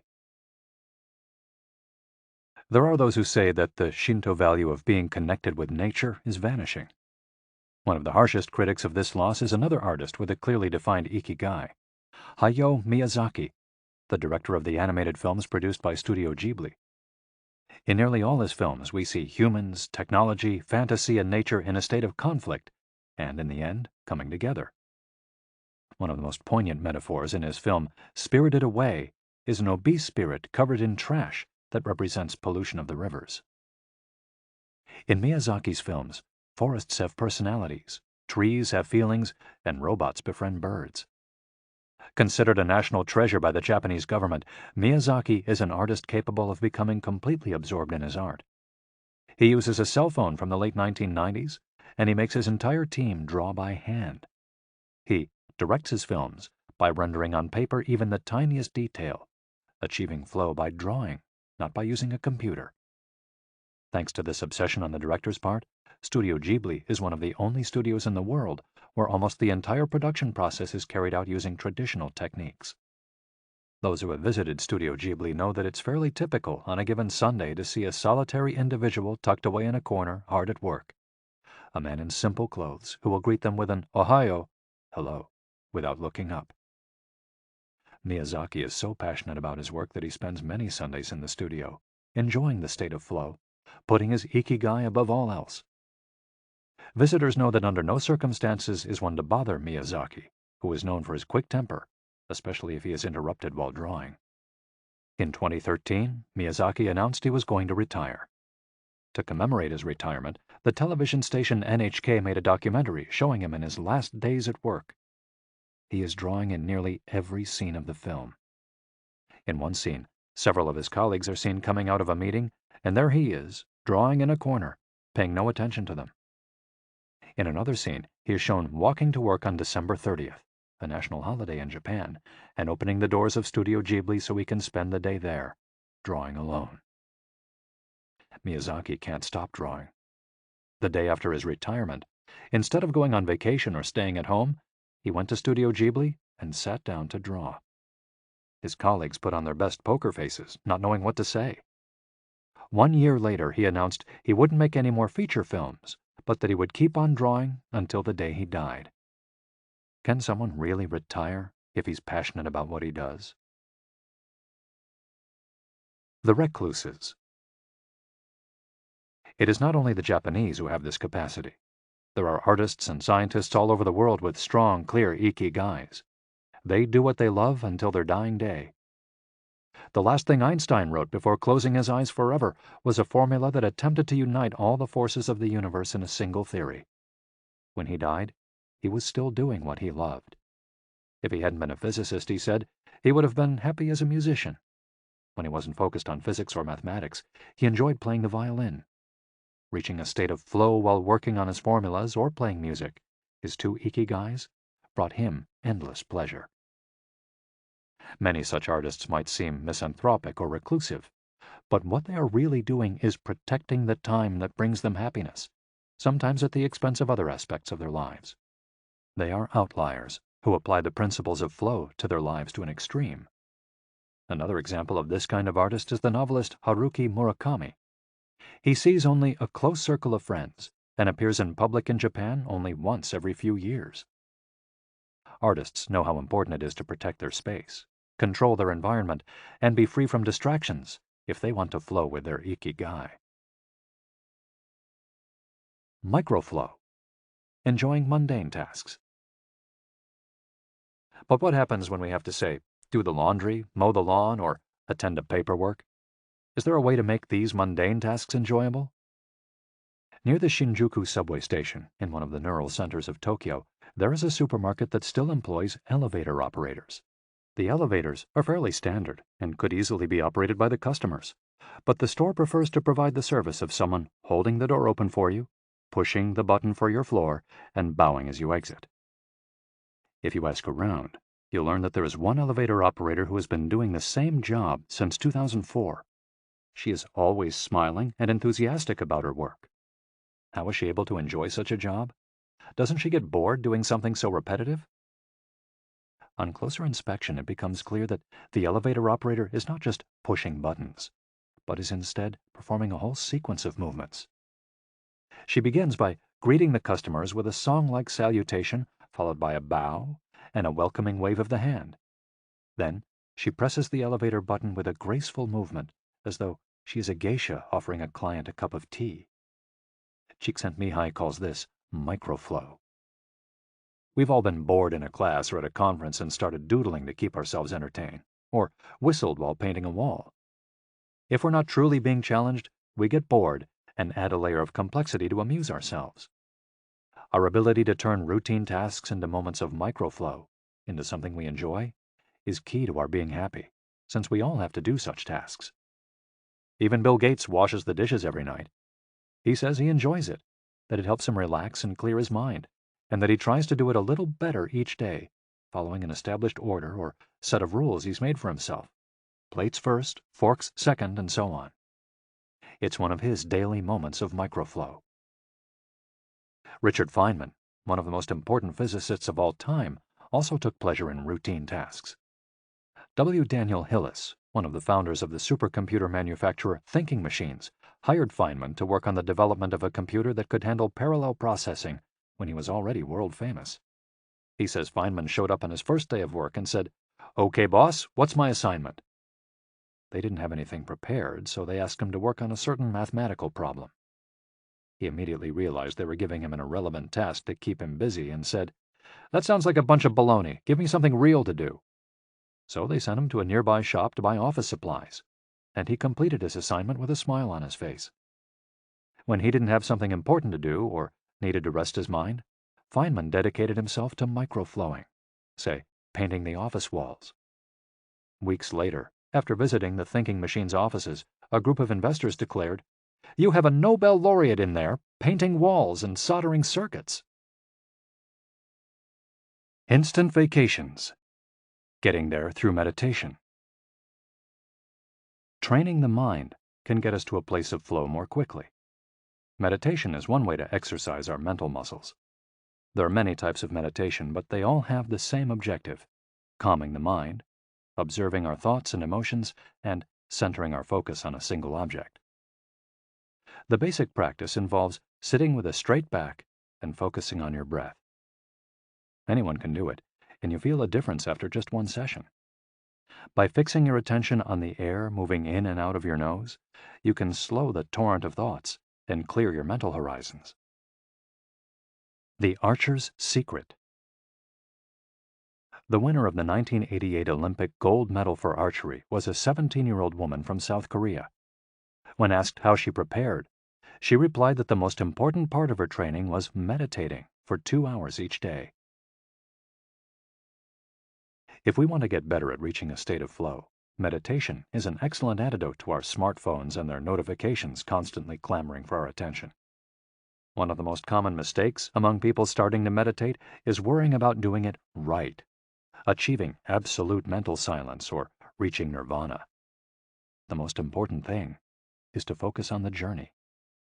Since the mind is a constant swirl of thoughts, ideas, and emotions, slowing down the centrifuge, even for just a few seconds, can help us feel more rested and leave us with a sense of clarity.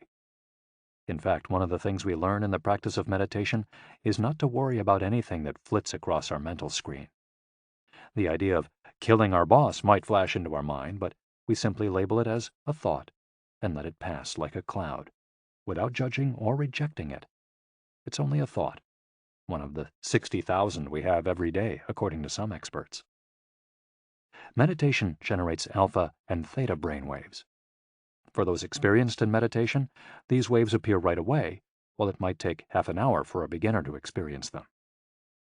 These relaxing brainwaves are the ones that are activated right before we fall asleep, as we lie in the sun or right after taking a hot bath.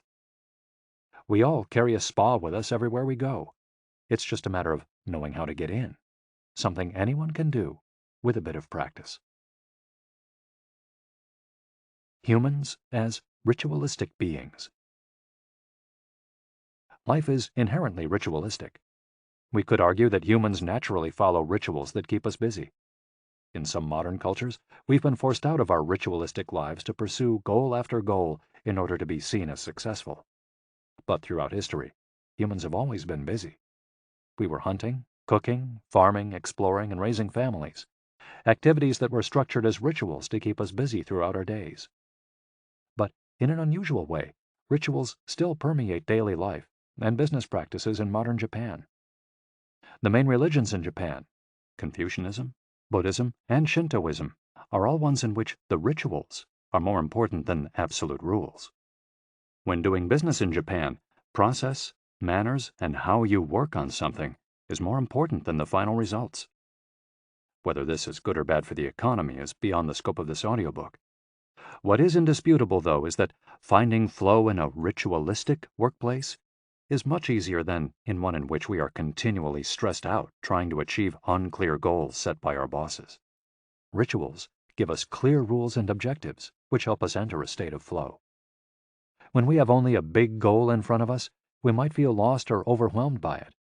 Rituals help us by giving us the process, the sub-steps on the path to achieving a goal. When confronted with a big goal, try to break it down into parts, and then attack each part one by one.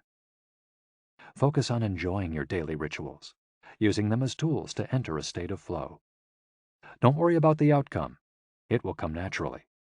Happiness is in the doing, not in the result.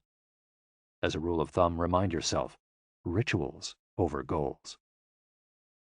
The happiest people are not the ones who achieve the most. They're the ones who spend more time than others in a state of flow. Using flow to find your Ikigai. After hearing this chapter, you should have a better idea of which activities in your life make you enter flow. Write all of them on a piece of paper. Then, ask yourself 3 questions. What do the activities that drive you to flow have in common? Why do these activities drive you to flow? For example, are all the activities you most like doing ones that you practice alone or with other people? Do you flow more when doing things that require you to move your body, or just to think? In the answers to these questions, you might find the underlying Ikigai that drives your life. If you don't, then keep searching by going deeper into what you like by spending more of your time in the activities that make you flow. Also, try new things that are not on the list of what makes you flow, but that are similar and that you're curious about. For example, if photography is something that drives you into flow, you could also try painting. You might even like it more. Or if you love snowboarding and have never tried surfing, flow is mysterious. It's like a muscle. The more you train it, the more you will flow, and the closer you'll be to your Ikigai.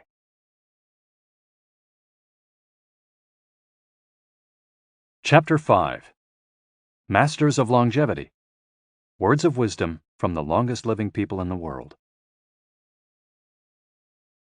When we started working on this audiobook, we didn't want to just research the factors that contribute to a long and happy life.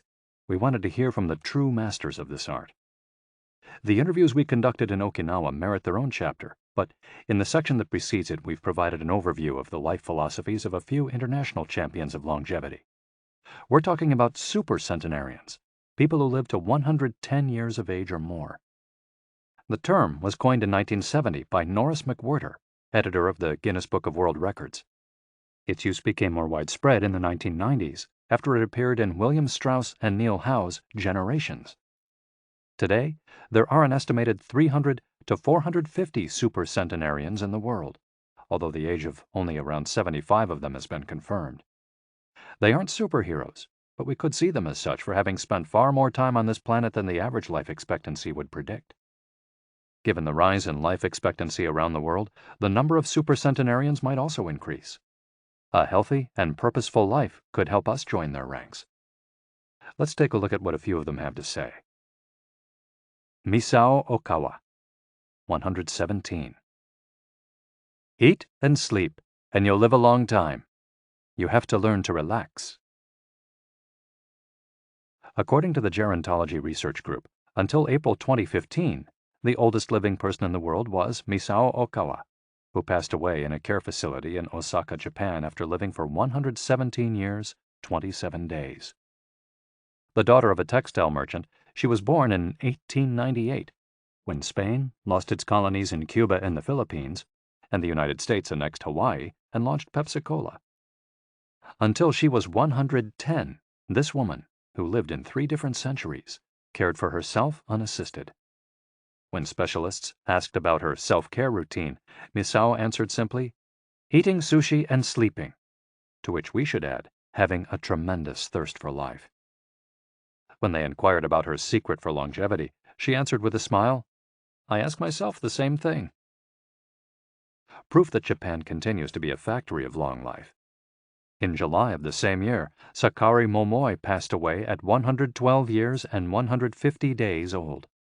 At the time, he was the oldest man in the world, though he was younger than 57 women. Maria Capovilla, 116. I've never eaten meat in my life. Born in Ecuador in 1889, Maria Capovilla was recognized by Guinness as the world's oldest person. She died of pneumonia in 2006 at 116 years and 347 days old, leaving behind 3 children, 12 grandchildren, and 20 great and great-great-grandchildren. She gave one of her last interviews at age 107, sharing her memories and her thoughts. "I'm happy, and I give thanks to God who keeps me going. I never thought I'd live so long. I thought I'd die long ago. My husband, Antonio Capovilla, was the captain of a ship. He passed away at 84. We had 2 daughters and a son, and now I have many grandchildren and great-grandchildren. Things were better back in the old days. People behaved better. We used to dance, but we were more restrained. There was this one song I loved dancing to, Maria by Luis Alarcón. I still remember most of the words. I also remember many prayers and say them every day. I like the waltz, and can still dance it. I also still make crafts. I do some of the things I did when I was in school." When she had finished recalling her past, she began to dance, one of her great passions, with an energy that made her seem decades younger. When asked about her secret for longevity, she responded simply, "I don't know what the secret to long life is. The only thing I do is I've never eaten meat in my life. I attribute it to that." Jean Calment, 122. Everything's fine. Born in Arles, France, in February 1875, Jean Calment lived until August 4, 1997, making her, at 122, the oldest person of verified age in history. She jokingly said that she competed with Methuselah, and there is no question that she broke numerous records as she went on celebrating birthdays. She died of natural causes at the end of a happy life, during which she denied herself almost nothing. She rode a bicycle until she turned 100. She lived on her own until 110, when she agreed to move into a nursing home after accidentally starting a small fire in her apartment. She stopped smoking at 120 when her cataracts started making it hard for her to bring a cigarette to her lips. One of her secrets may have been her sense of humor. As she said on her 120th birthday, "I see badly, I hear badly, and I feel bad, but everything's fine." Walter Bruning, 114. If you keep your mind and body busy, you'll be around a long time. Born in Minnesota in 1896, Walter Bruning was able to see 3 centuries in his lifetime. He died in Montana in 2011 from natural causes. He'd had 2 wives and a 50-year career on the railroad. At 83, he retired to an assisted living center in Montana, where he remained until his death. He is the 2nd oldest man of verified age ever born in the United States. He gave many interviews in his final years, insisting that his longevity stemmed from, among other things, his habit of eating only 2 meals per day and working for as many hours as he could. "Your mind and your body, you keep both busy," he said on his 112th birthday. "You'll be here a long time." Back then, he was still exercising every day. Among Bruning's other secrets, he had a habit of helping others, and he wasn't afraid of dying. As he declared in a 2010 interview with the Associated Press, "We're all going to die. Some people are scared of dying. Never be afraid to die, because you're born to die." Before passing away in 2011, he is said to have told a pastor that he'd made a deal with God. If he wasn't going to get better, it was time to go. Alexander Emich, 111. I just haven't died yet. Born in Poland in 1903, Alexander Emich was a chemist and parapsychologist residing in the United States who, after the death of his predecessor in 2014, became the oldest man of authenticated age in the world. Emich himself died a year thereafter, in June of that year, leaving behind a long life rich with experiences. Emich attributed his longevity to, among other things, never drinking alcohol. "It's not as though I'd won the Nobel Prize," he said upon being declared the world's oldest man. "I never thought I'd get to be so old." When asked about his secret to living so long, his answer was, "I don't know. I just haven't died yet." Ikigai artists. The secret to long life, however, is not held by supercentenarians alone. There are many people of advanced age who, though they haven't made it into Guinness World Records, offer us inspiration and ideas for bringing energy and meaning to our lives. Artists, for example, who carry the torch of their Ikigai instead of retiring, have this power. Art, in all its forms, is an Ikigai that can bring happiness and purpose to our days. Enjoying or creating beauty is free, and something all human beings have access to. Hokusai, the Japanese artist who made woodblock prints in the ukiyo-e style and lived for 88 years, from the mid-18th to the mid-19th century, added this postscript to the first edition of his 100 Views of Mount Fuji. "All that I have produced before the age of 70 is not worth being counted. It is at the age of 73 that I have somewhat begun to understand the structure of true nature, of animals and grasses, and trees and birds, and fishes and insects. Consequently, at 80 years of age, I shall have made still more progress. At 90, I hope to have penetrated into the mystery of things. At 100 years of age, I should have reached decidedly a marvelous degree.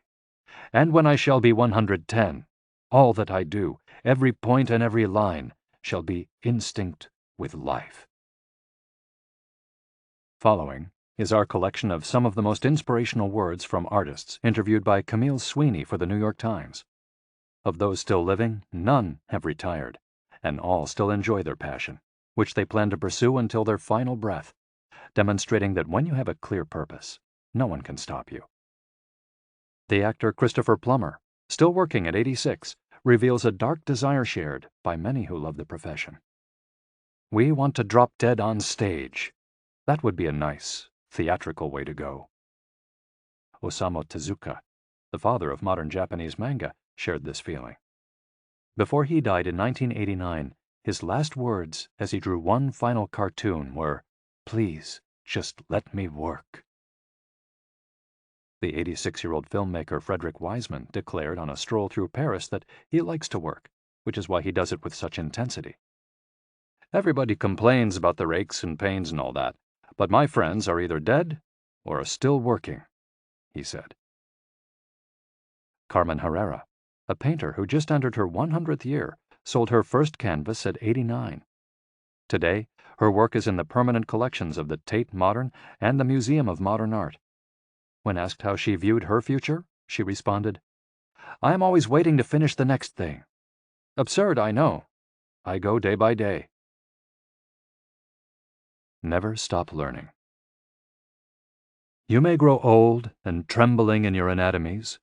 You may lie awake at night listening to the disorder of your veins. You may miss your only love.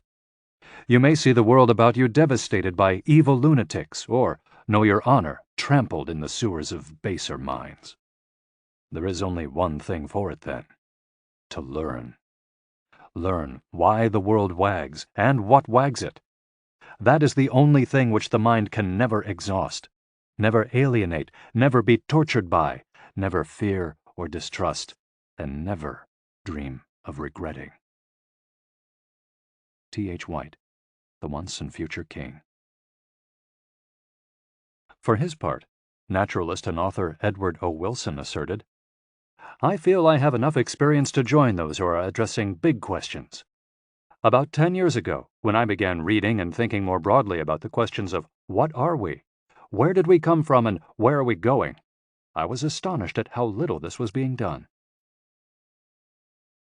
Ellsworth Kelly, an artist who passed away in 2015 at the age of 92, assured us that the idea that we lose our faculties with age is, in part, a myth, because instead we develop a greater clarity and capacity for observation. It's one thing about getting older. You see more. Every day, I'm continuing to see new things. That's why there are new paintings. At age 86, the architect Frank Gehry reminds us that some buildings can take 7 years, from the time you're hired until you're finished, a fact that favors a patient attitude with regard to the passage of time. The man responsible for the Guggenheim Museum Bilbao, however, knows how to live in the here and now. You stay in your time. You don't go backward. I think if you relate to the time you're in, you keep your eyes and ears open, read the paper, see what's going on, stay curious about everything, you'll automatically be in your time. Longevity in Japan. Because of its robust civil registry, many of those verified as having lived the longest are found in the United States. However, there are many centenarians living in remote villages in other countries.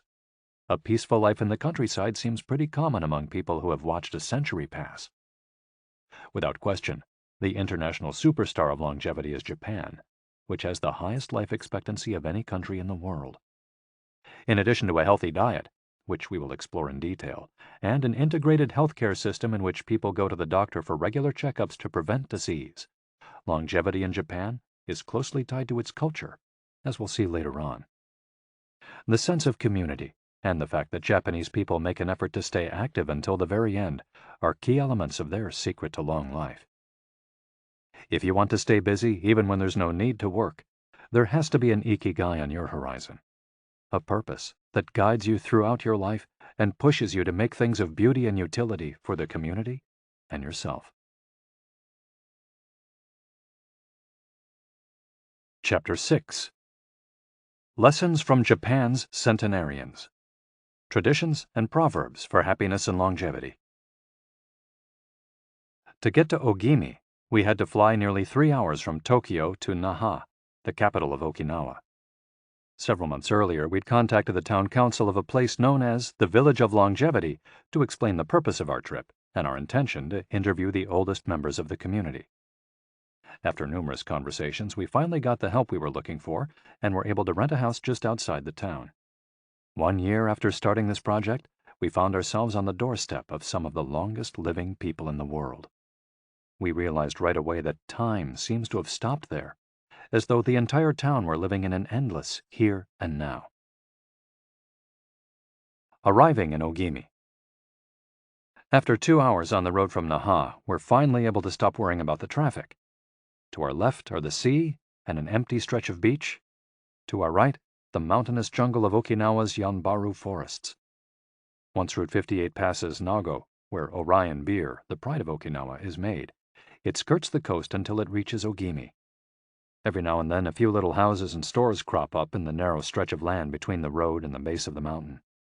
We pass small clusters of houses scattered here and there as we enter the municipality of Ogimi, but the town doesn't really seem to have a center.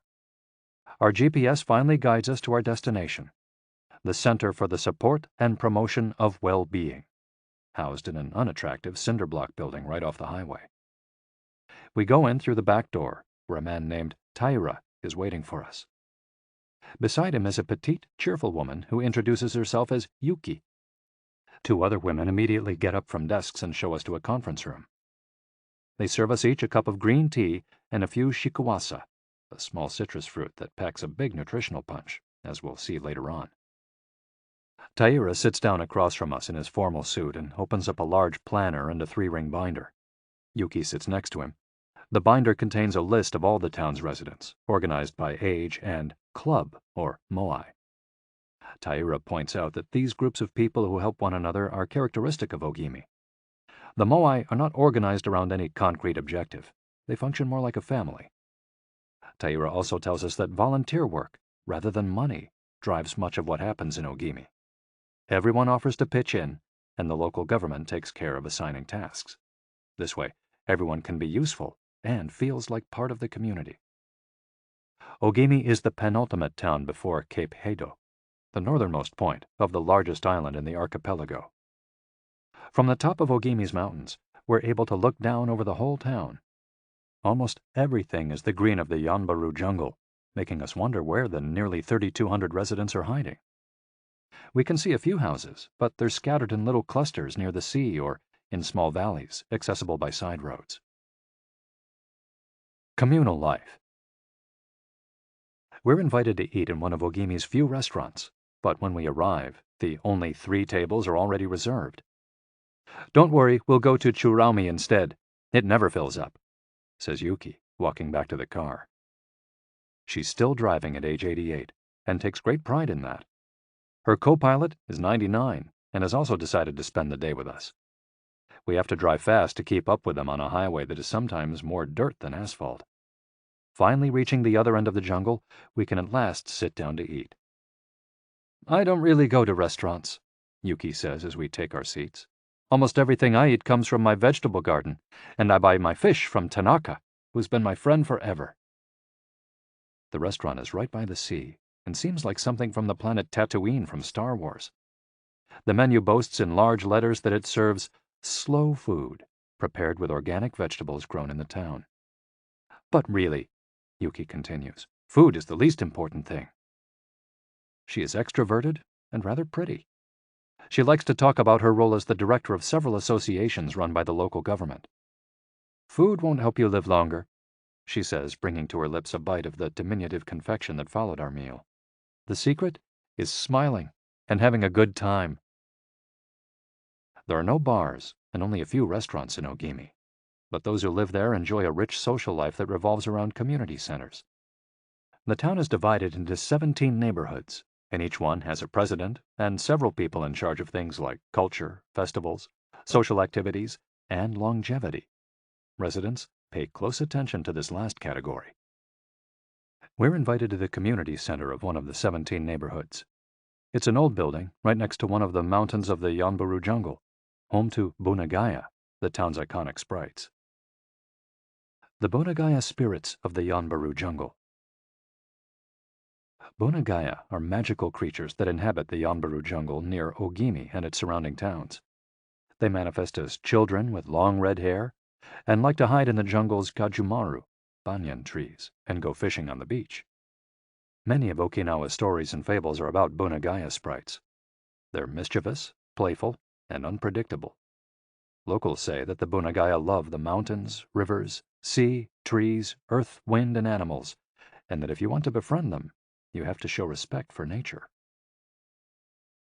A birthday party. When we arrive at the neighborhood's community center, we're greeted by a group of about 20 people who proudly proclaim, "The youngest among us is 83. We conduct our interviews at a large table while drinking green tea. When we finish, we're brought to an event space where we celebrate the birthdays of 3 members of the group. One woman is turning 99, another 94, and one young man has just reached 89. We sing a few songs popular in the village and finish up with "Happy Birthday" in English. The woman turning 99 blows out the candles and thanks everyone for coming to her party. We eat homemade shikawase cake and end up dancing and celebrating as though it were the birthday of a 20-something. It's the first party, but not the last, that we'll attend during our week in the village. We'll also do karaoke with a group of seniors who sing better than we do, and attend a traditional festival with local bands, dancers, and food stands at the foot of a mountain. Celebrate each day together. Celebrations seem to be an essential part of life in Ogimi. We're invited to watch a game of gate ball, one of the most popular sports among Okinawa's older residents. It involves hitting a ball with a mallet-like stick.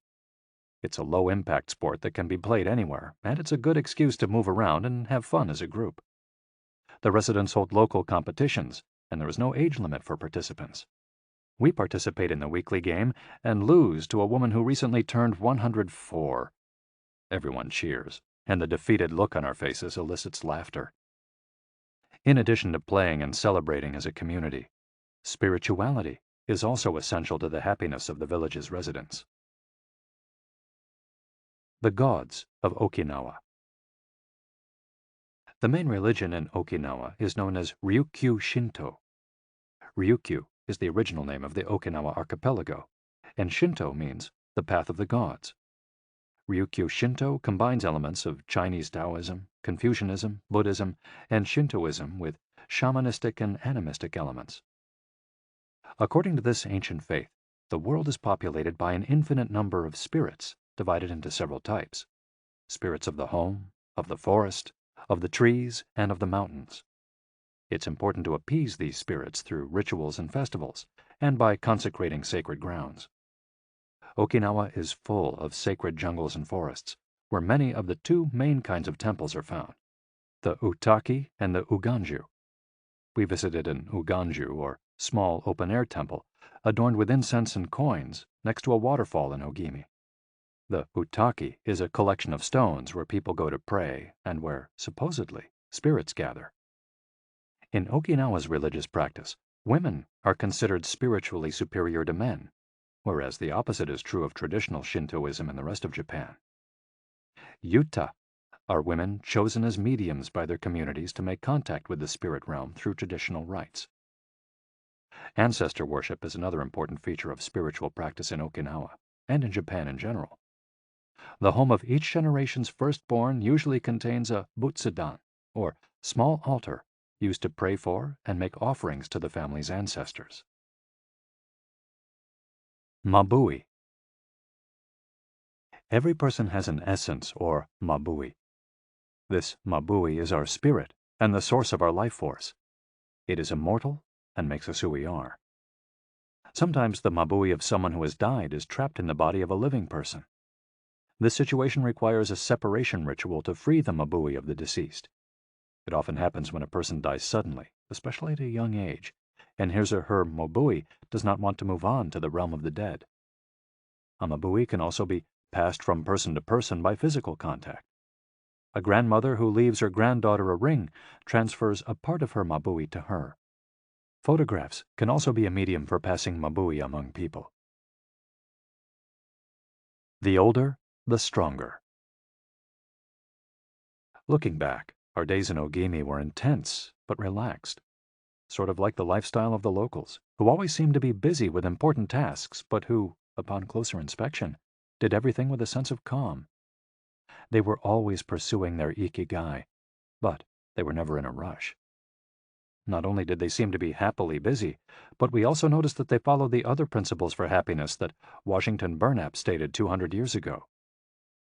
The grand essentials to happiness in this life are something to do, something to love, and something to hope for. On our last day, we went to buy gifts at a small market at the edge of town. The only things sold there are local vegetables, green tea, and shikawasa juice, along with bottles of water from a spring hidden in the Yanburu forests, bearing labels that read, "Longevity Water."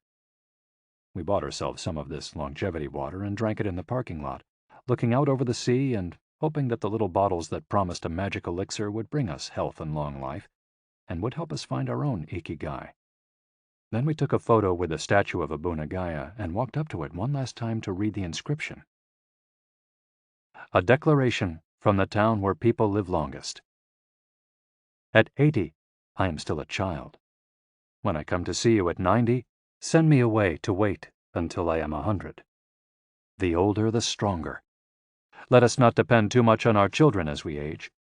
If you seek long life and health, you are welcome in our village, where you will be blessed by nature, and together we will discover the secret to longevity. April 23, 1993, Ogimi Federation of Senior Citizens Clubs.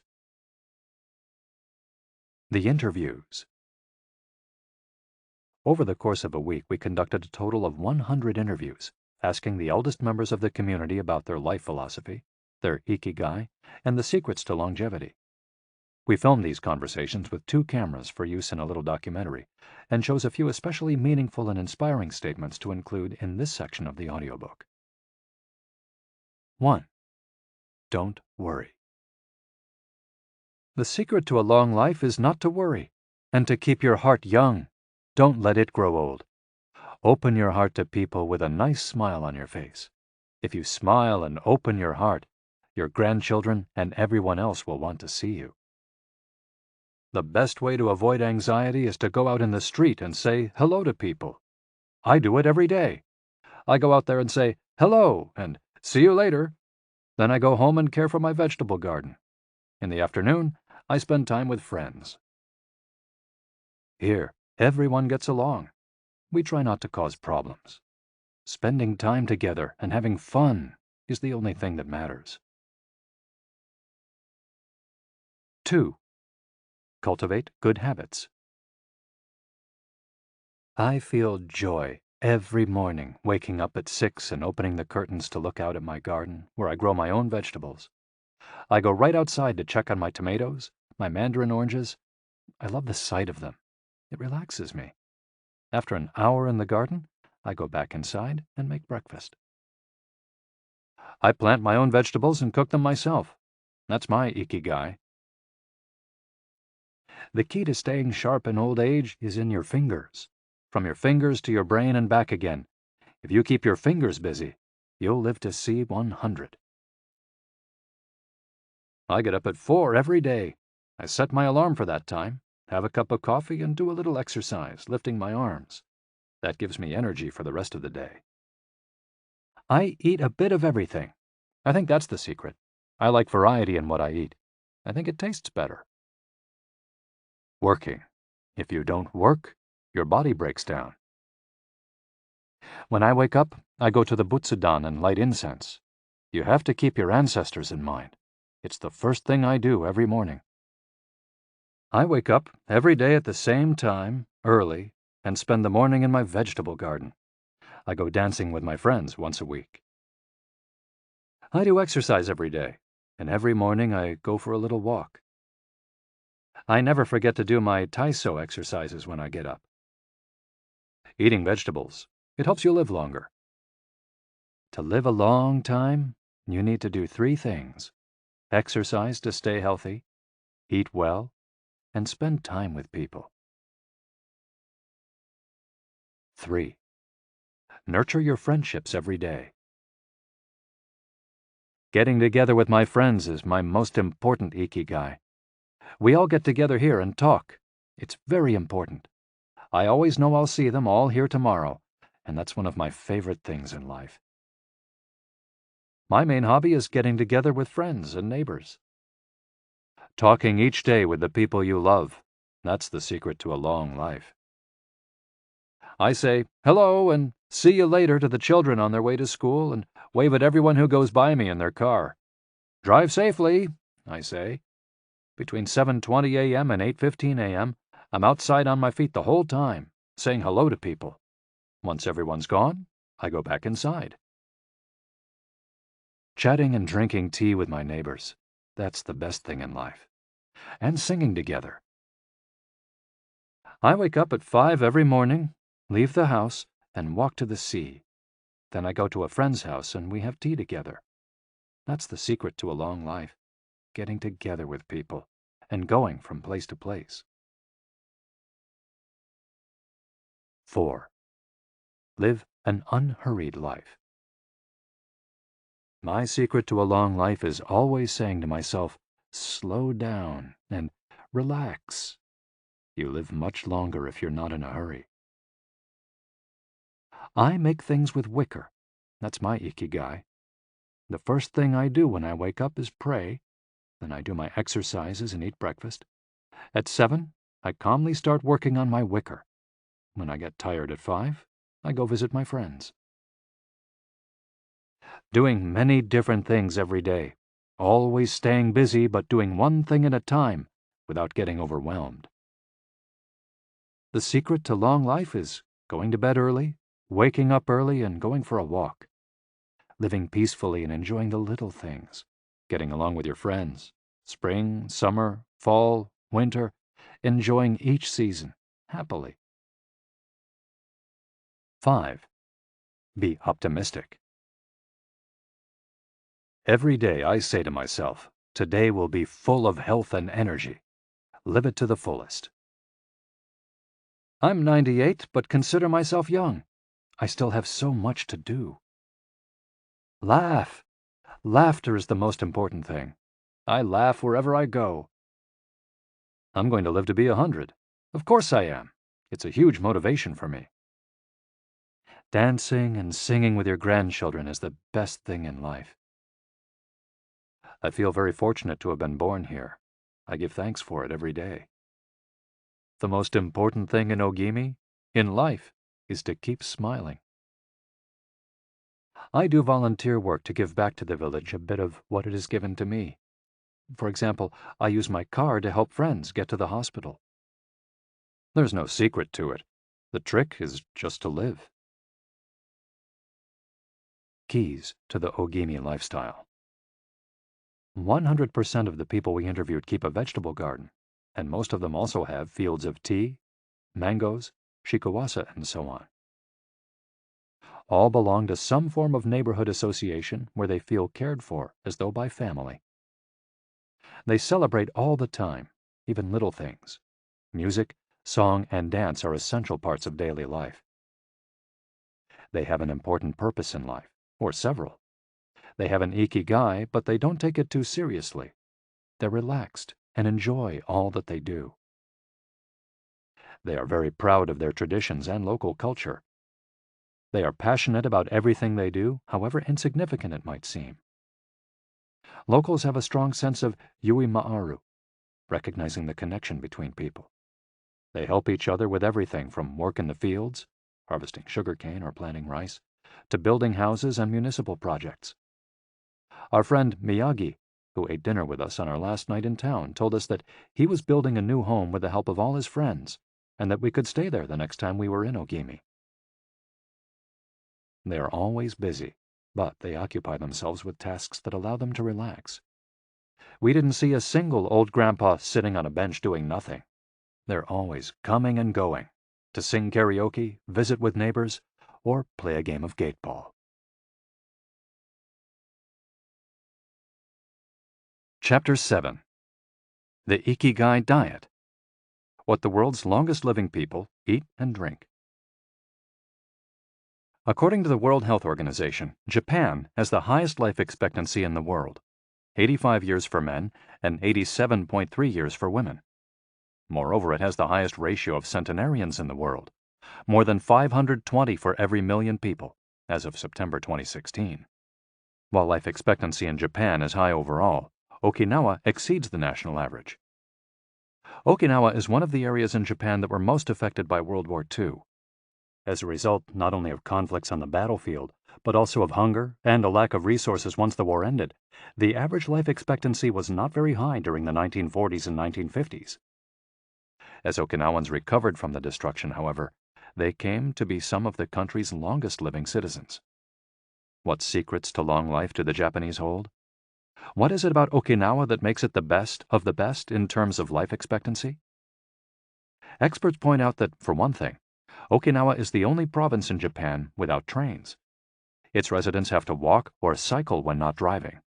It's also the only province that has managed to follow the Japanese government's recommendation of eating less than 10 grams of salt per day. Okinawa's Miracle Diet.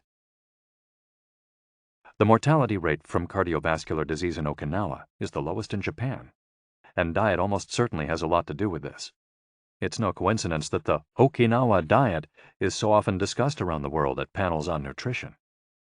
The most concrete and widely cited data on diet in Okinawa came from studies by Makoto Suzuki, a cardiologist at the University of Ryukyus, who has published more than 700 scientific articles on nutrition and aging in Okinawa since 1970. Bradley J. Wilcox and D. Craig Wilcox joined Makoto Suzuki's research team and published a book considered the Bible on the subject, The Okinawa Program.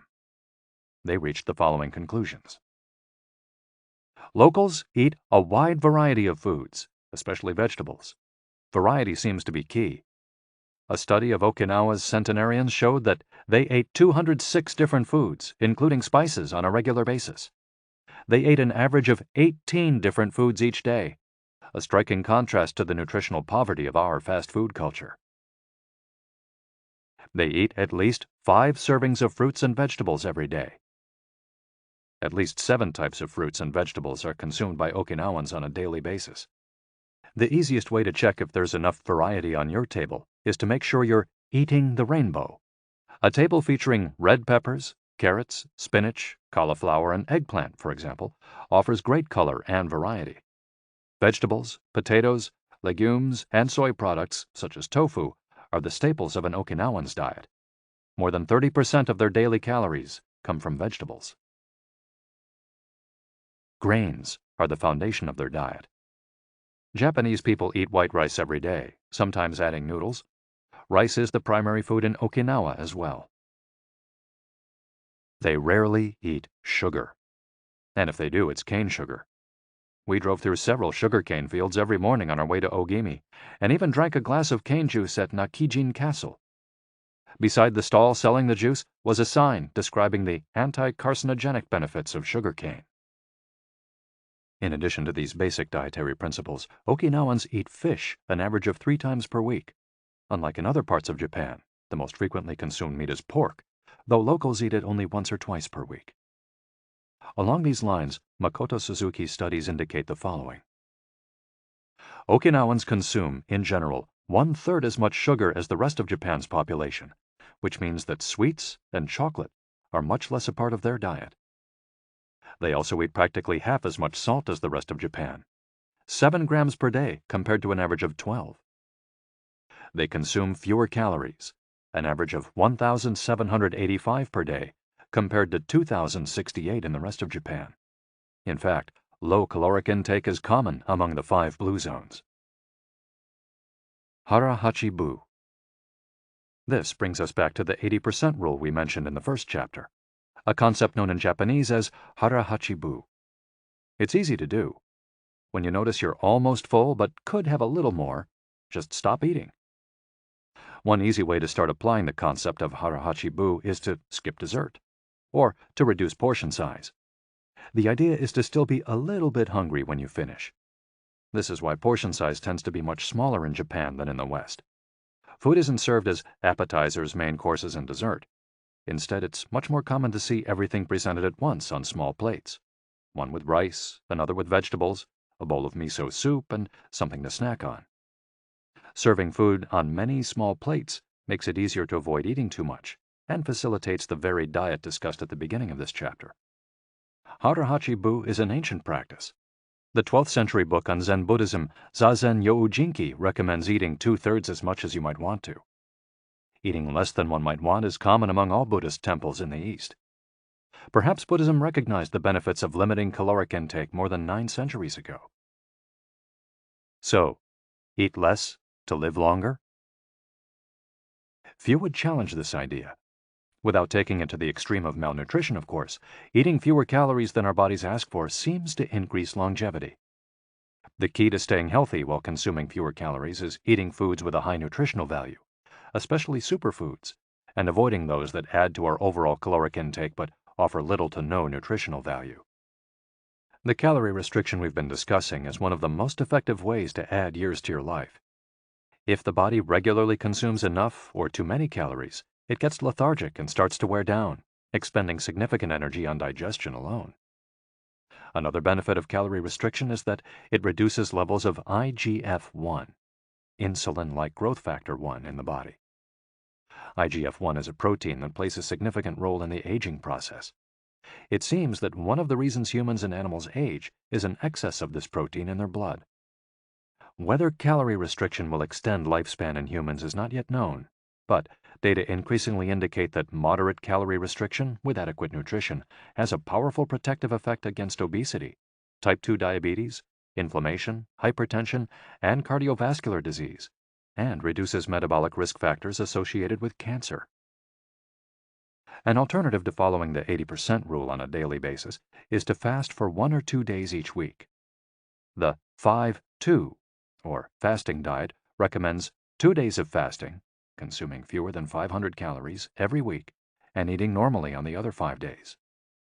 Among its many benefits, fasting helps cleanse the digestive system and allows it to rest. 15 natural antioxidants found in the Okinawan diet. Antioxidants are molecules that slow down the oxidation process in cells, neutralizing the free radicals that cause damage and accelerate aging.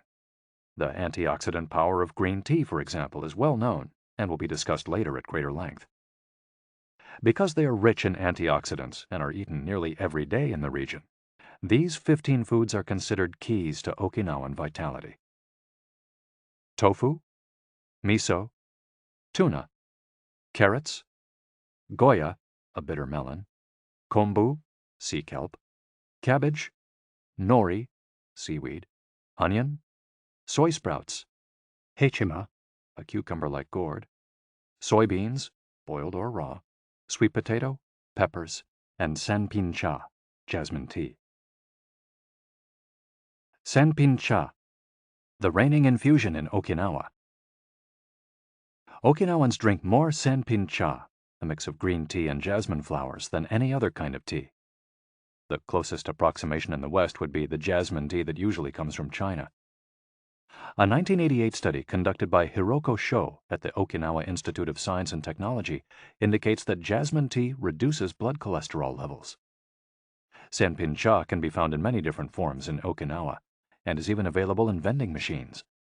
In addition to all the antioxidant benefits of green tea, it boasts the benefits of jasmine, which include reducing the risk of heart attack, strengthening the immune system, helping relieve stress, lowering cholesterol. Okinawans drink an average of 3 cups of sanpin-cha every day.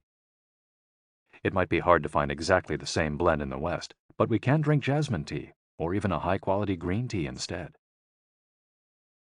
The secrets of green tea. Green tea has been credited for centuries with significant medicinal properties. Recent studies have confirmed its many benefits and have attested to the importance of this ancient plant in the longevity of those who drink it often. Originally from China, where it's been consumed for millennia, green tea didn't make its way to the rest of the world until just a few centuries ago. Unlike other teas, and as a result of being air-dried without fermentation, it retains its active elements even after being dried and crumbled. It offers meaningful health benefits such as controlling cholesterol, lowering blood sugar levels, improving circulation, protection against the flu, vitamin C, promoting bone health, fluoride, protection against certain bacterial infections, protection against UV damage, cleansing, and diuretic effects. White tea, with its high concentration of polyphenols, may be even more effective against aging. In fact, it's considered to be the natural product with the greatest antioxidant power in the world, to the extent that 1 cup of white tea might pack the same punch as a dozen glasses of orange juice. In summary, drinking green or white tea every day can help us reduce the free radicals in our bodies, keeping us young longer. The powerful shikuwasa. Shikuwasa is the citrus fruit par excellence of Okinawa, and Ogimi is its largest producer in all of Japan. The fruit is extremely acidic. It's impossible to drink shikuwasa juice without diluting it first with water. Its taste is somewhere between that of a lime and a mandarin orange, to which it bears a family resemblance. Shikuwasas also contain high levels of nobiletin, a flavonoid rich in antioxidants. All citrus fruits, grapefruits, oranges, lemons, are high in nobiletin, but Okinawa's shikuwasas have 40 times as much as oranges. Consuming nobiletin has been proven to protect us from arteriosclerosis, cancer, type 2 diabetes, and obesity in general. Shikuwasas also contain vitamins C and B, beta-carotene, and minerals. They're used in many traditional dishes and to add flavor to food and are squeezed to make juice. While conducting research at the birthday parties of the town's grandparents, we were served shikuwasa cake. The antioxidant canon for Westerners. In 2010, the UK's Daily Mirror published a list of foods recommended by experts to combat aging. Among these foods readily available in the West are vegetables, such as broccoli and chard, for their high concentration of water, minerals, and fiber. Oily fish, such as salmon, mackerel, tuna, and sardines for all the antioxidants in their fat. Fruits, such as citrus, strawberries, and apricots. They're an excellent source of vitamins and help eliminate toxins from the body. Berries, such as blueberries and goji berries. They're rich in phytochemical antioxidants. Dried fruits, which contain vitamins and antioxidants and give you energy. Grains, such as oats and wheat, which give you energy and contain minerals. Olive oil, for its antioxidant effects that show in your skin. Red wine, in moderation, for its antioxidant and vasodilatory properties. Foods that should be eliminated are refined sugar and grains, processed baked goods, and prepared foods, along with cow's milk and all its derivatives. Following this diet will help you feel younger and slow the process of premature aging. Chapter 8. Gentle Movements, Longer Life. Exercises from the East that promote health and longevity. Studies from the Blue Zone suggest that the people who live the longest are not the ones who do the most exercise, but rather the ones who move the most. When we visited Ogimi, the village of longevity, we discovered that even people over 80 and 90 years old are still highly active. They don't stay at home looking out the window or reading the newspaper. Ogimi's residents walk a lot, do karaoke with their neighbors, get up early in the morning, and as soon as they've had breakfast, or even before, head outside to weed their gardens. They don't go to the gym or exercise intensely, but they almost never stop moving in the course of their daily routines. As easy as getting out of your chair. Metabolism slows down 90% after 30 minutes of sitting. The enzymes that move the bad fat from your arteries to your muscles, where it can get burned off, slow down. And after 2 hours, good cholesterol drops 20%. Just getting up for 5 minutes is going to get things going again.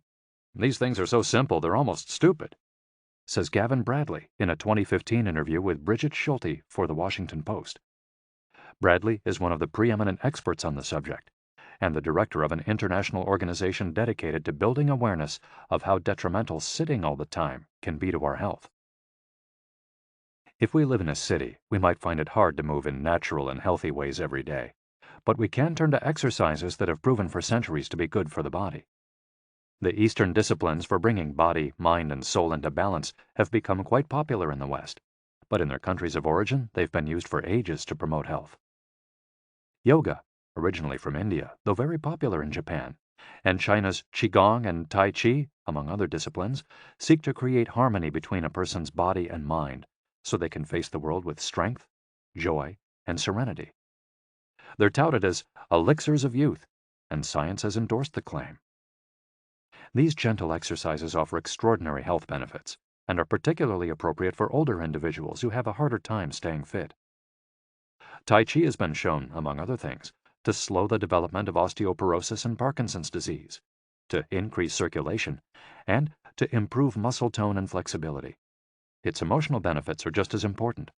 It's a great shield against stress and depression. You don't need to go to the gym for an hour every day or run marathons. As Japanese centenarians show us, all you need is to add movement to your day. Practicing any of these Eastern disciplines on a regular basis is a great way to do so. An added benefit is that they all have well-defined steps, and as we heard in Chapter 4, disciplines with clear rules are good for flow. If you don't like any of these disciplines, feel free to choose a practice that you love and that makes you move. Following, we'll take a look at some of the practices that promote health and longevity. But first, a little appetizer, a singularly Japanese exercise for starting your day. Radio Taiso. This morning warm-up has been around since before World War II. The radio part of its name is from when the instructions for each exercise were transmitted over the radio, but today people usually do these movements while tuned to a television channel or internet video demonstrating the steps. One of the main purposes of doing radio Taiso is to promote a spirit of unity among participants. The exercises are always done in groups, usually in schools before the start of classes, and in businesses before the workday begins. Statistics show that 30% of Japanese practice radio Taiso for a few minutes every morning. But radio Taiso is one thing that almost everyone we interviewed in Ogimi had in common. Even the residents of the nursing home we visited dedicated at least 5 minutes every day to doing it, though some did the exercises from their wheelchairs. We joined them on their daily practice, and we felt refreshed for the rest of the day. When these exercises are done in a group, it's usually on a sports field or in a large reception hall, and typically involves some kind of loudspeaker. The exercises take 5 or 10 minutes, depending on whether you do all or only some of them. They focus on dynamic stretching and increasing joint mobility. One of the most iconic Radio Taiso exercises consists of simply raising your arms above your head and then bringing them down in a circular motion. It's a tool to wake up the body, an easy mobility workout that is low in intensity and that focuses on exercising as many joints as possible. It might seem basic, but in our modern lives, we can spend days without raising our arms above our ears. Think about it. Our arms are down when using computers, when using smartphones, when reading books. One of the few times we raise our hands over our heads is when reaching for something in a cupboard or closet, while our ancestors were raising their hands over their heads all the time when gathering things from trees. Radio Taiso helps us to practice all the basic movements of the body. Yoga. Popular in Japan as well as in the West, yoga can be done by almost anyone. Some of its poses have even been adapted for pregnant women and practitioners with physical disabilities. Yoga comes from India, where it was developed millennia ago to unite our mental and physical elements. The word yoga itself comes from the Sanskrit term for yoke, which refers to the crosspiece that binds draft animals to one another and to the cart they're pulling. Yoga strives to unite body and mind in the same way, guiding us toward a healthy lifestyle in harmony with the world around us. The main objectives of yoga are to bring us closer to our human nature, mental and physical purification, to bring us closer to the divine. Styles of yoga. Though all are oriented towards similar goals, there are many different types of yoga that vary according to the traditions and texts from which they were developed. The differences among them lie, as the masters say, in the path taken to the summit of our best self. Jnana Yoga. The yoga of wisdom, the search for discipline and mental growth. Karma Yoga focuses on action, on tasks and duties that benefit oneself and one's community. Bhakti Yoga, the yoga of devotion and surrender to the divine. Mantra Yoga focuses on the recitation of mantras to reach a state of relaxation.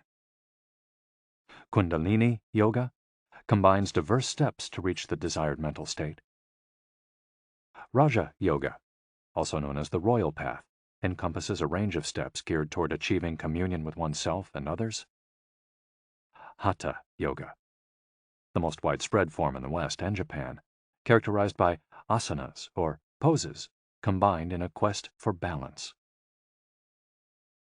How to do a sun salutation. The sun salutation is one of the most iconic exercises in Hatha Yoga. To do it, you simply have to follow these 12 basic movements.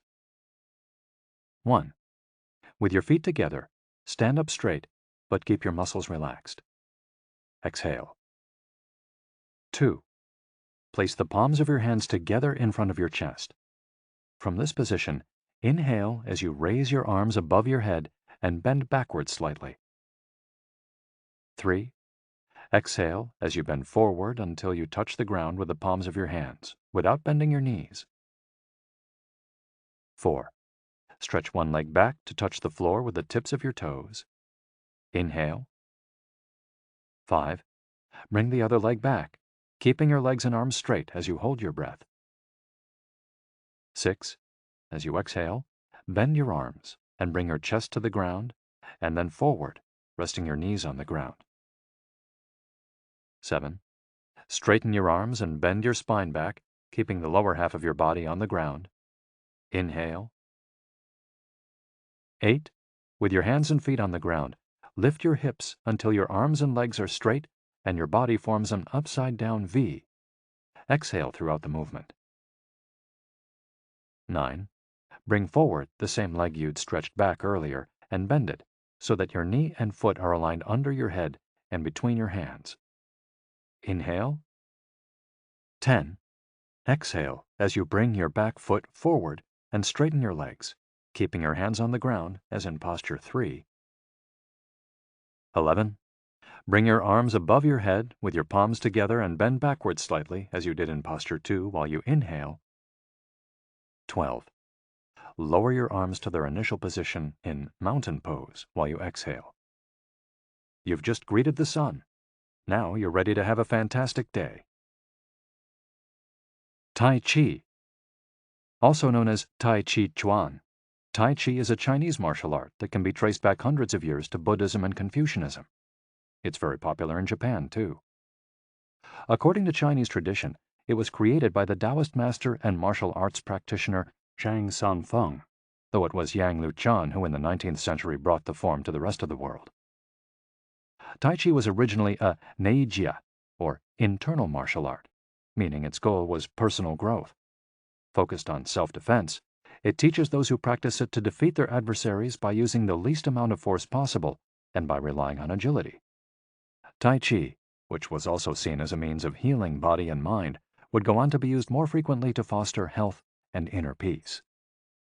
To encourage its citizens to be more active, the Chinese government promoted it as an exercise, and it lost its original connection to martial arts, becoming instead a source of health and well-being, accessible to all. Styles of Tai Chi. There are different schools and styles of Tai Chi. The following are the best known. Chen style alternates between slow movements and explosive ones. Yang style, the most widespread of the forms, characterized by slow, fluid movements. Wu style utilizes small, slow, deliberate movements. Hao style, centered on internal movements, with almost microscopic external movements, one of the least practiced forms of Tai Chi, even in China. Despite their differences, these styles all have the same objectives. 1. To control movement through stillness. 2. To overcome force through finesse. 3. To move second and arrive first. 4. To know yourself and your opponent. The 10 basic principles of Tai Chi. According to the master Yang Cheng Fu, the correct practice of Tai Chi follows 10 basic principles. 1. Elevate the crown of your head and focus all your energy there. 2. Tighten your chest and expand your back to lighten your lower body. 3. Relax your waist and let it guide your body. 4. Learn to differentiate between heaviness and lightness, knowing how your weight is distributed. 5. Relax the shoulders to allow free movement of the arms and promote the flow of energy. 6. Value the agility of the mind over the strength of the body. 7. Unify the upper and lower body so they act in concert. 8. Unify the internal and the external to synchronize mind, body, and breath. 9. Do not break the flow of your movement. Maintain fluidity and harmony. 10. Look for stillness in movement. An active body leads to a calm mind. Imitating clouds. One of the best-known movements in Tai Chi consists of following the form of clouds in an exercise called wave hands like clouds. Here are the steps. 1. Extend your arms in front of you with your palms down. 2. Turn your palms to face in, as though you were hugging a tree trunk. 3. Open your arms out to the side. 4. Bring the left arm up and center, and the right arm down and center. 5. Trace the shape of a ball in front of your body. 6. Turn your left palm toward your face. 7. Shift your weight to your left foot and pivot from your hip toward that side while your eyes follow the movement of your hand. 8. Bring your left hand to your waist and your right hand in front of your face. 9. shift your weight to your right foot. 10. Pivot toward your right, looking at your raised right hand the entire time. 11. Repeat this movement fluidly, shifting your weight from one foot to the other as you reposition your hands. 12. Stretch your arms out in front of you again and bring them down slowly, returning to your initial position. Qigong, also known as Qi Kung. Its name combines Qi, life force or energy, and Gong, work, indicating that the form works with the individual's life force. Though relatively modern, especially under its current name, the art of Qigong is based on the Tao Yin, an ancient art meant to foster mental and physical well-being. The practice began to appear in reports on training in martial arts at the beginning of the 20th century, and by the 1930s was being used in hospitals. The Chinese government later popularized it, as it had done with Tai Chi. Qigong involves static and dynamic physical exercises that stimulate respiration in a standing, seated, or reclined position. There are many different styles of Qigong, but all of them seek to strengthen and regenerate Qi. Though its movements are typically gentle, the practice is intense. Benefits of Qigong. According to numerous international scientific studies, Qigong, like Tai Chi and yoga, offers significant health benefits.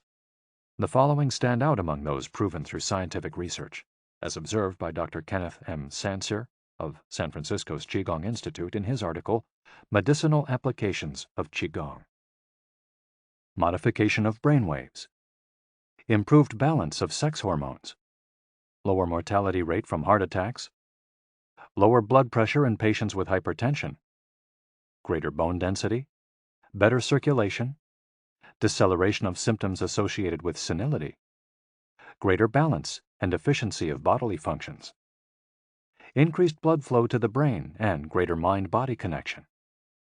Improved cardiac function. Reduction in the secondary effects of cancer treatments.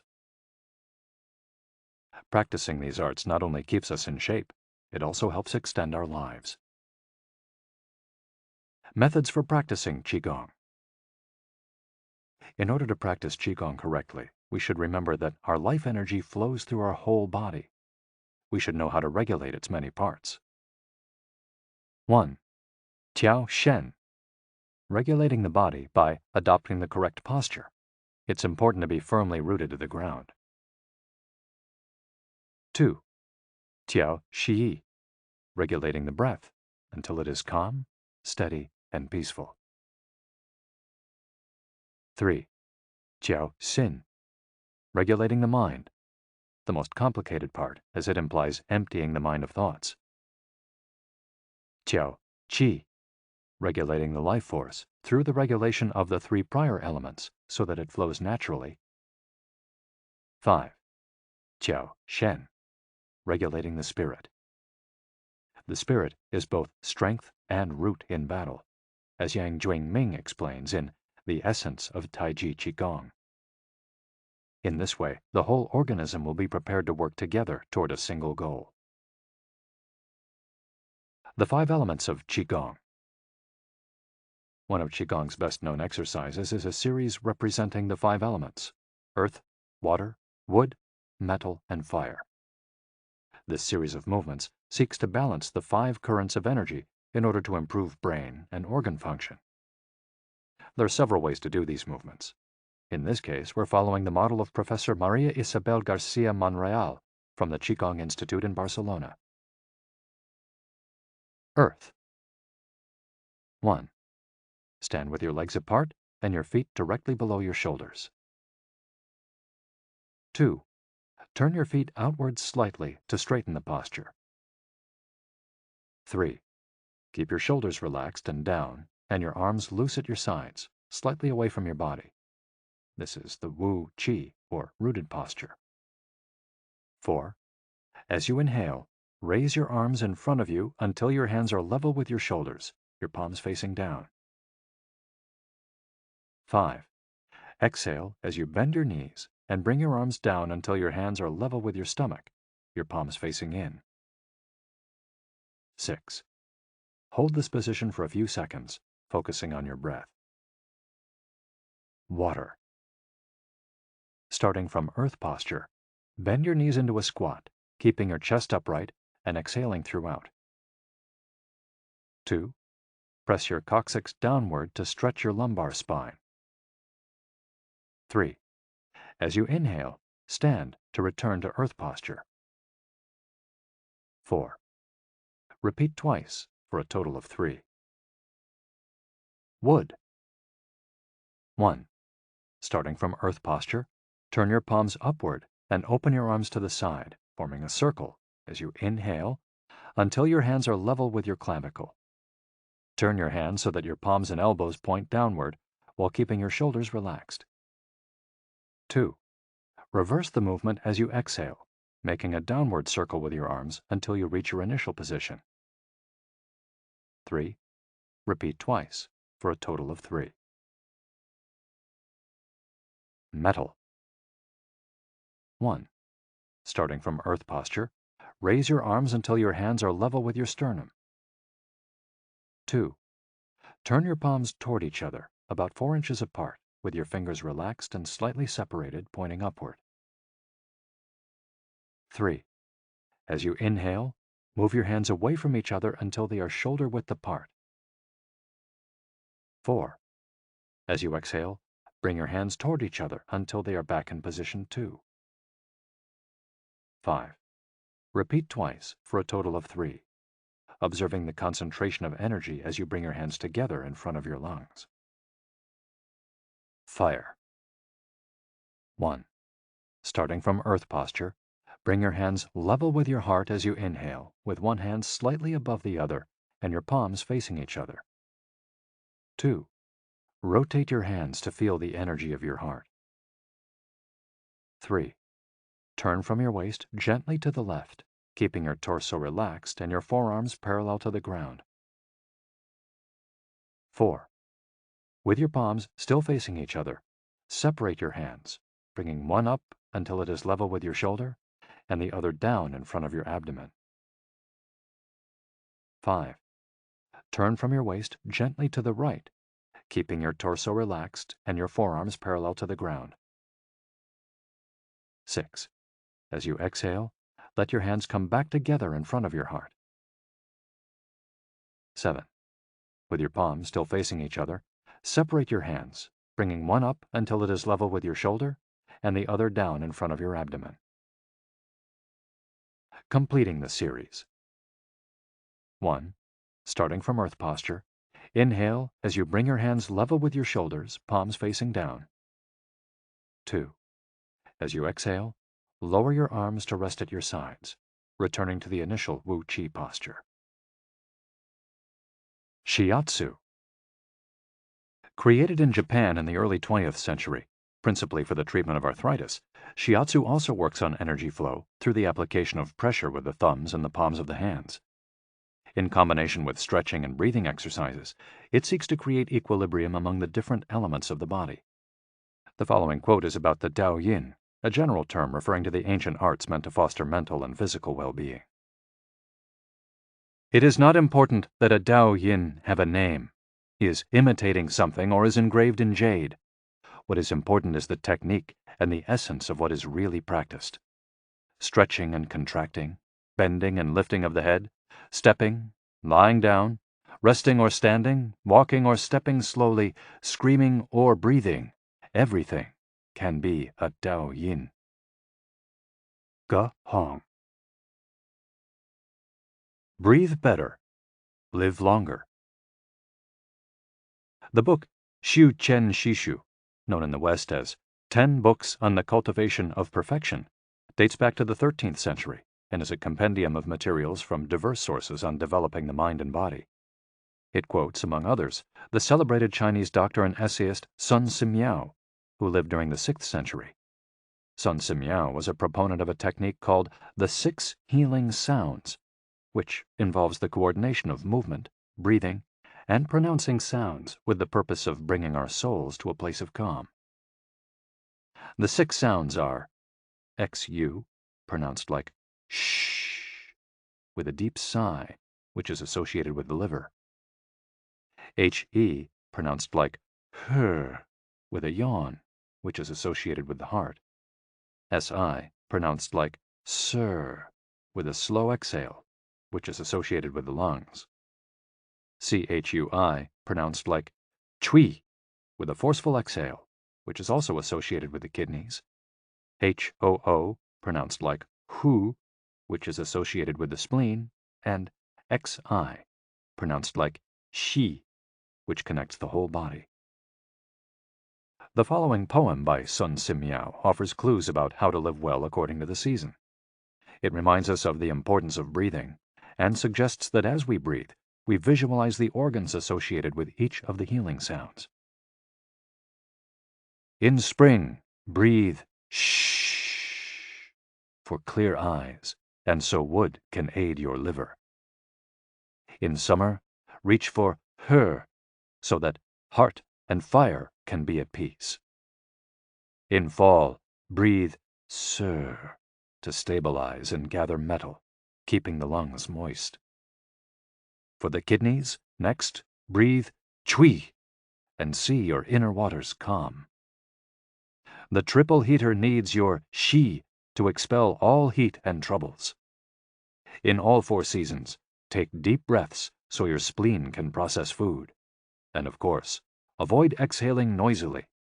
Don't let even your own ears hear you. The practice is most excellent and will help preserve your divine elixir. It might feel confusing to be presented with all the Eastern traditions we've introduced in this chapter. The takeaway is that they all combine a physical exercise with an awareness of our breath. These 2 components, movements and breath, help us to bring our consciousness in line with our body, instead of allowing our mind to be carried away by the sea of daily worries. Most of the time, we're just not aware enough of our breathing.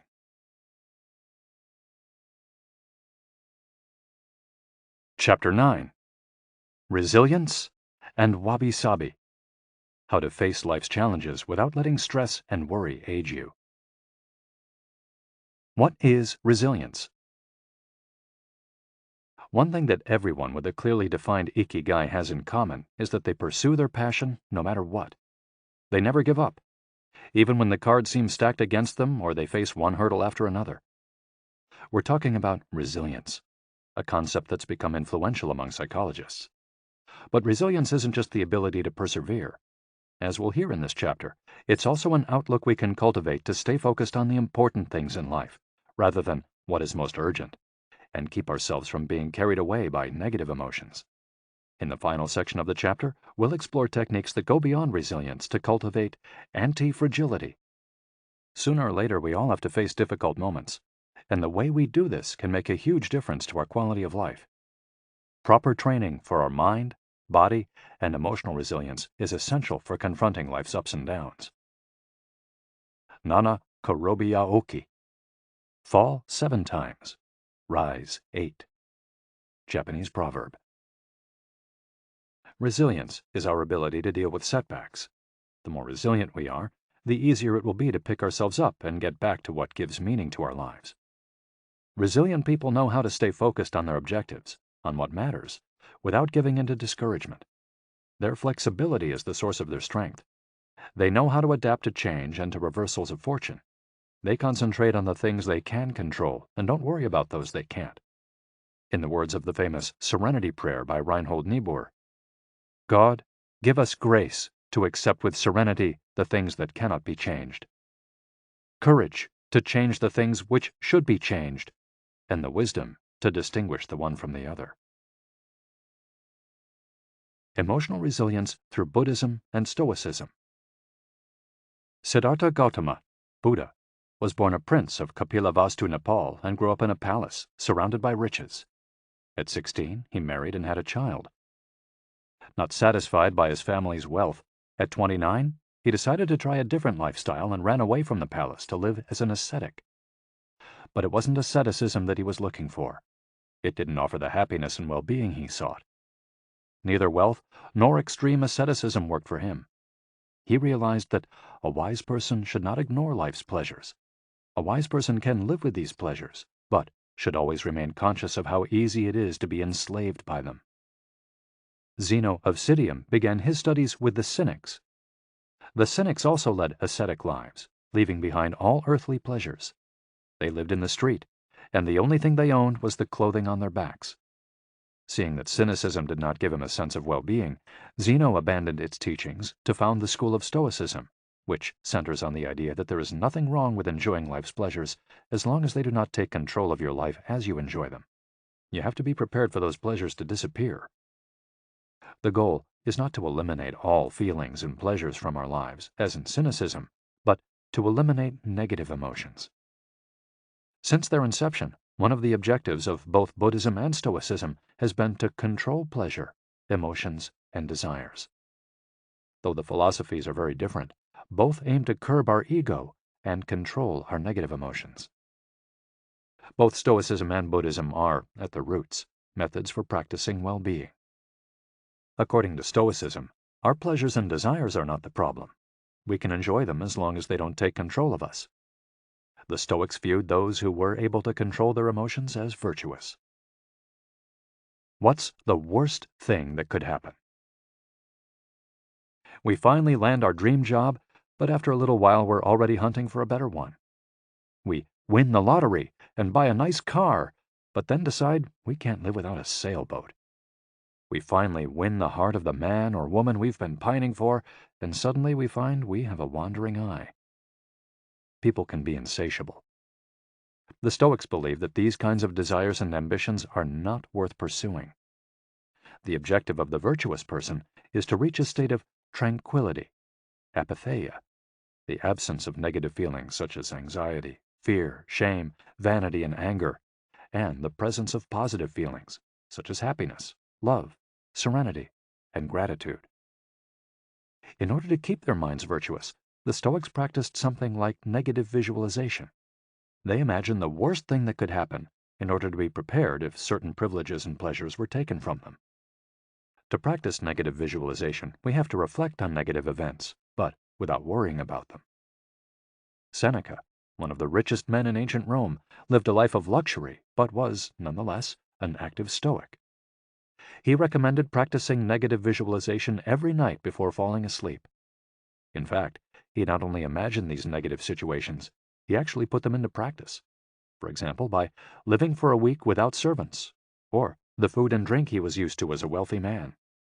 As a result, he was able to answer the question, what's the worst thing that could happen? Meditating for healthier emotions. In addition to negative visualization and not giving in to negative emotions, another central tenet of Stoicism is knowing what we can control and what we can't, as we see in the Serenity Prayer. Worrying about things that are beyond our control accomplishes nothing. We should have a clear sense of what we can change and what we can't, which in turn will allow us to resist giving in to negative emotions. In the words of Epictetus, it's not what happens to you, but how you react that matters. In Zen Buddhism, meditation is a way to become aware of our desires and emotions, and thereby free ourselves from them. It's not simply a question of keeping the mind free of thoughts, but instead involves observing our thoughts and emotions as they appear, without getting carried away by them. In this way, we train our minds not to get swept up in anger, jealousy, or resentment. One of the most commonly used mantras in Buddhism focuses on controlling negative emotions. Om Mani Padme Hum, in which Om is the generosity that purifies the ego, Ma is the ethics that purifies jealousy, Ni is the patience that purifies passion and desire, Pad is the precision that purifies bias, Me is the surrender that purifies greed, and Hum is the wisdom that purifies hatred. The here and now and the impermanence of things. Another key to cultivating resilience is knowing in which time to live. Both Buddhism and Stoicism remind us that the present is all that exists, and it is the only thing we can control. Instead of worrying about the past or the future, we should appreciate things just as they are in the moment, in the now. The only moment in which you can be truly alive is the present moment, observes the Buddhist monk Thich Nhat Hanh. In addition to living in the here and now, the Stoics recommend reflecting on the impermanence of the things around us. The Roman Emperor Marcus Aurelius said that the things we love are like the leaves of a tree. They can fall at any moment with a gust of wind. He also said that changes in the world around us are not accidental, but rather form part of the essence of the universe, a rather Buddhist notion, in fact. We should never forget that everything we have and all the people we love will disappear at some point. This is something we should keep in mind, but without giving in to pessimism. Being aware of the impermanence of things does not have to make us sad. It should help us love the present moment and those who surround us. All things human are short-lived and perishable, Seneca tells us. The temporary, ephemeral, and impermanent nature of the world is central to every Buddhist discipline. Keeping this always in mind helps us avoid excessive pain in times of loss. Wabi-sabi and Ichigo-ichie. Wabi-sabi is a Japanese concept that shows us the beauty of the fleeting, changeable, and imperfect nature of the world around us. Instead of searching for beauty in perfection, we should look for it in things that are flawed, incomplete. This is why the Japanese place such value, for example, on an irregular or cracked teacup. Only things that are imperfect, incomplete, and ephemeral can truly be beautiful, because only those things resemble the natural world. A complementary Japanese concept is that of Ichigo-ichie, which could be translated as, "This moment exists only now and won't come again." It's heard most often in social gatherings as a reminder that each encounter, whether with friends, family, or strangers, is unique and will never be repeated, meaning that we should enjoy the moment and not lose ourselves in worries about the past or the future. The concept is commonly used in tea ceremonies, Zen meditation, and Japanese martial arts, all of which place emphasis on being present in the moment. In the West, we've grown accustomed to the permanence of the stone buildings and cathedrals of Europe, which sometimes gives us the sense that nothing changes, making us forget about the passage of time.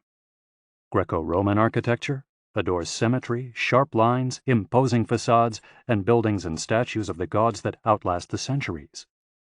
Japanese architecture, on the other hand, doesn't try to be imposing or perfect, because it is built in the spirit of wabi-sabi.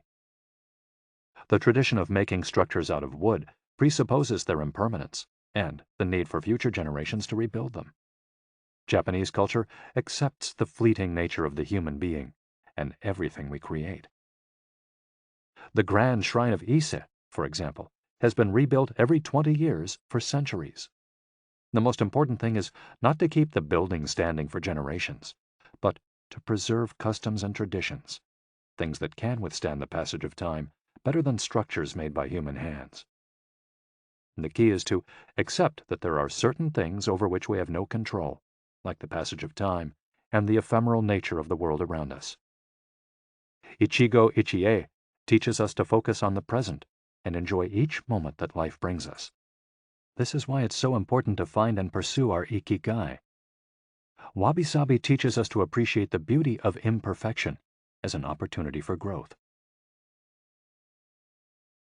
Beyond resilience, anti-fragility. As the legend goes, the first time Hercules faced the Hydra, he despaired when he discovered that cutting off one of its heads meant that two would grow back in its place. He would never be able to kill the beast if it got stronger with every wound. As Nassim Nicholas Taleb explains in Anti-Fragile, Things That Gain from Disorder, we use the word fragile to describe people, things, and organizations that are weakened when harmed, and the words robust and resilient for things that are able to withstand harm without weakening. But we don't have a word for things that get stronger when harmed, up to a point. To refer to the kind of power possessed by the Hydra of Lerna, to talk about things that get stronger when they are harmed, Taleb proposed the term anti-fragile. Anti-fragility is beyond resilience or robustness. The resilient resists shocks and stays the same. The anti-fragile gets better. Catastrophes and exceptional circumstances offer good models for explaining anti-fragility. In 2011, a tsunami hit the Tohoku region of Japan, doing tremendous damage to dozens of cities and towns along the coast, most famously Fukushima.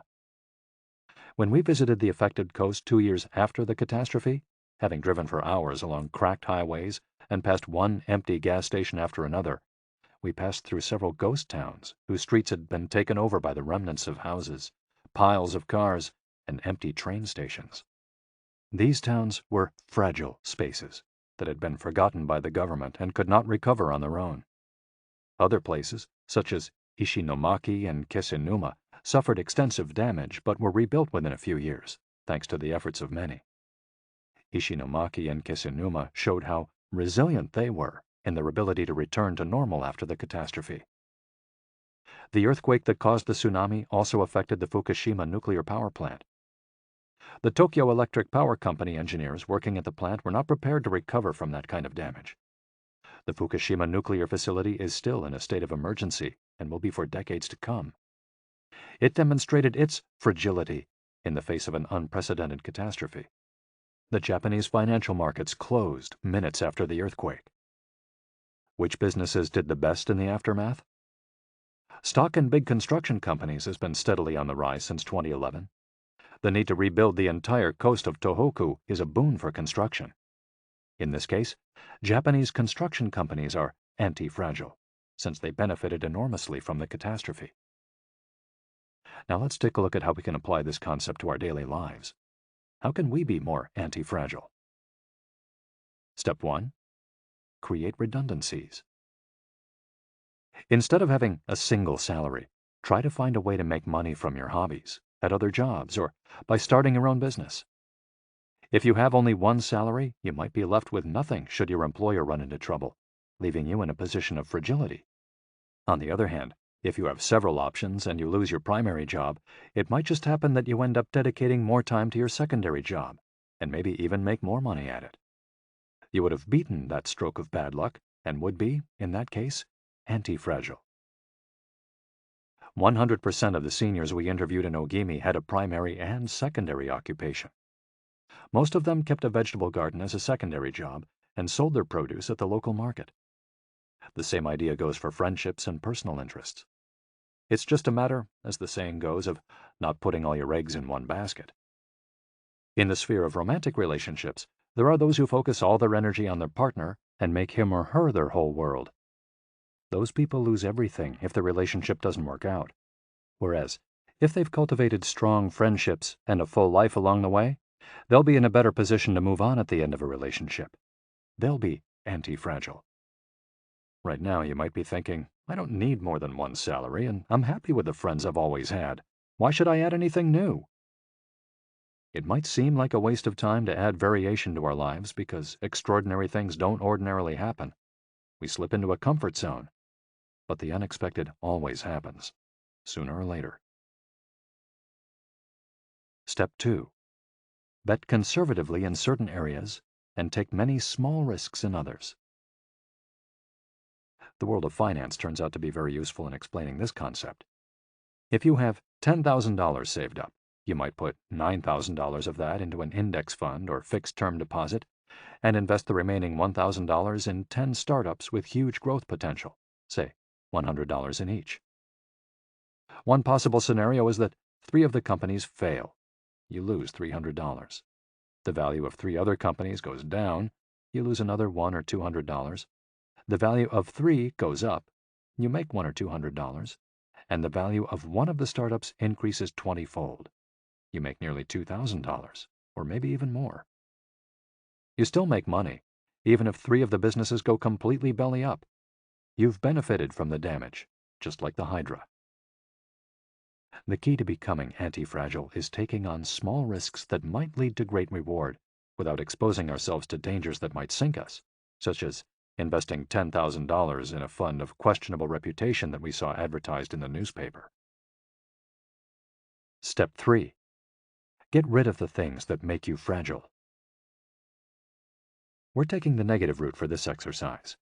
Ask yourself, what makes me fragile? Certain people, things, and habits generate losses for us and make us vulnerable. Who and what are they?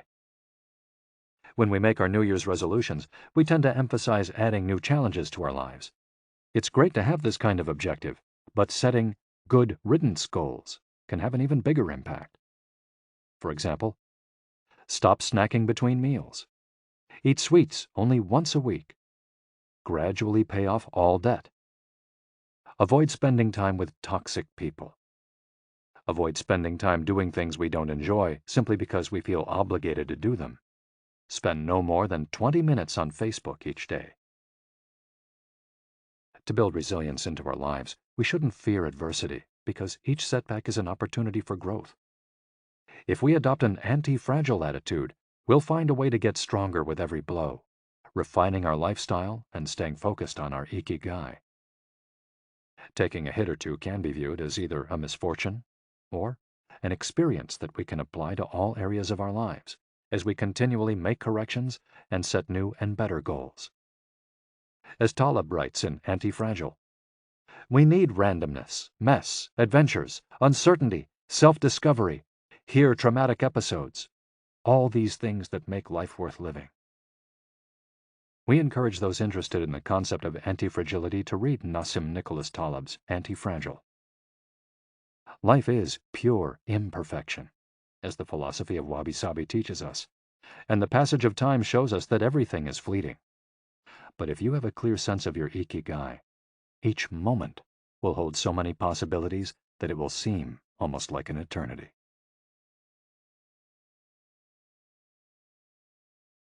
Epilogue.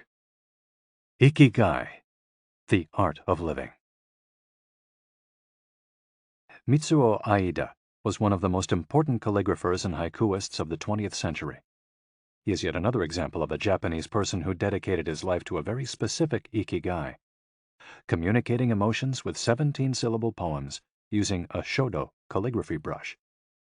Many of Aida's haikus philosophize about the importance of the present moment and the passage of time. One could be translated as, "In the here and now, the only thing in my life is your life."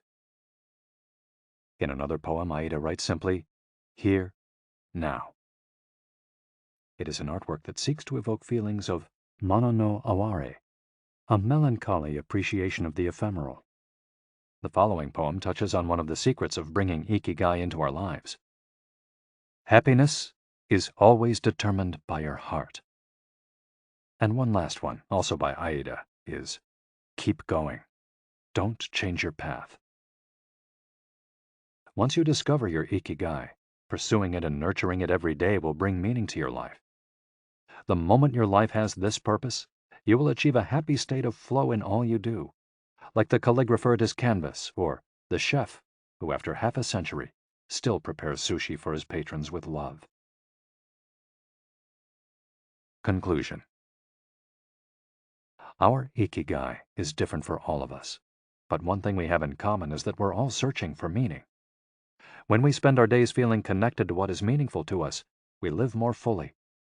When we lose the connection, we feel despair. Modern life estranges us more and more from our true nature, making it very easy for us to lead lives lacking in meaning.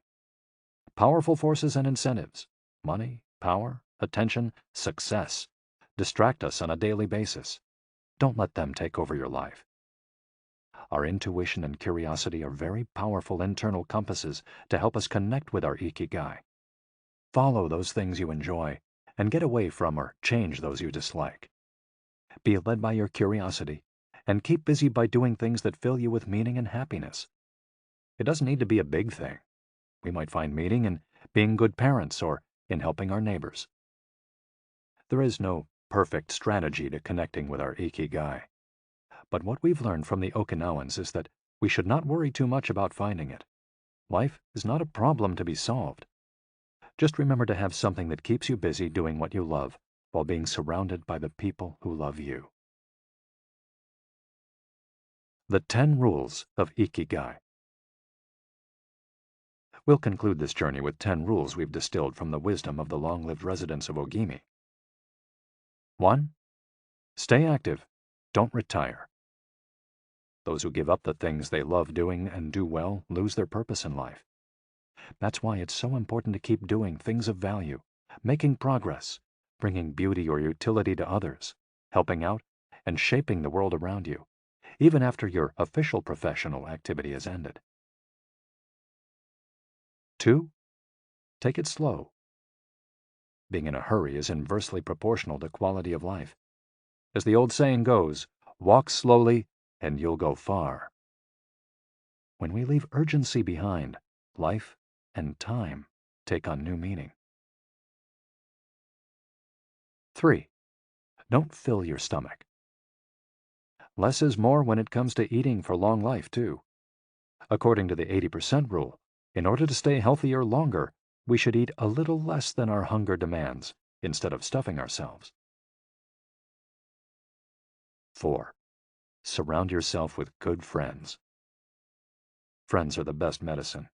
There for confiding worries over a good chat, sharing stories that brighten your day, getting advice, having fun, dreaming, in other words, living. 5. Get in shape for your next birthday. Water moves. It is at its best when it flows fresh and doesn't stagnate. The body you move through life in needs a bit of daily maintenance to keep it running for a long time.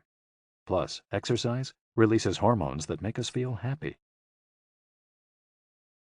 6. Smile.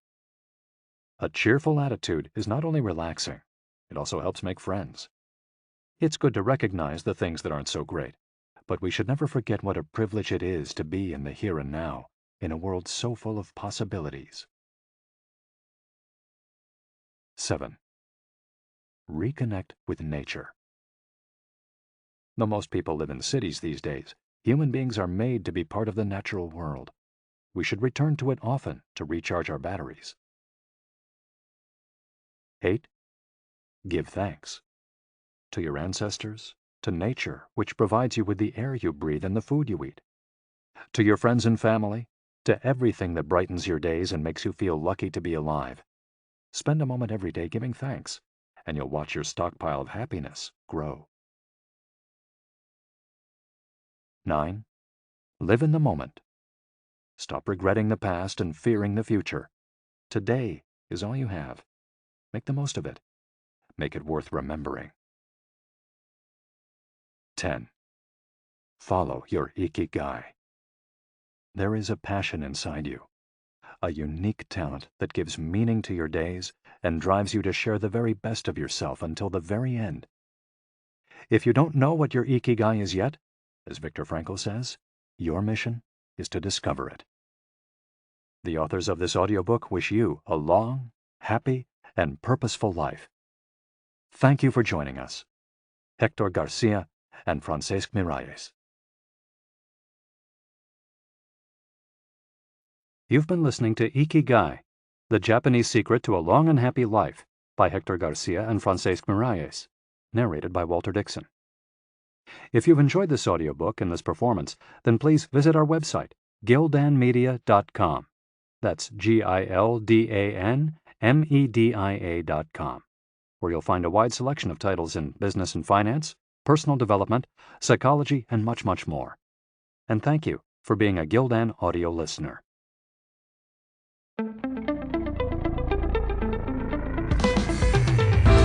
This has been a Gildan audio production. For more affordable, mind-enriching programs, visit our website at gildanmedia.com.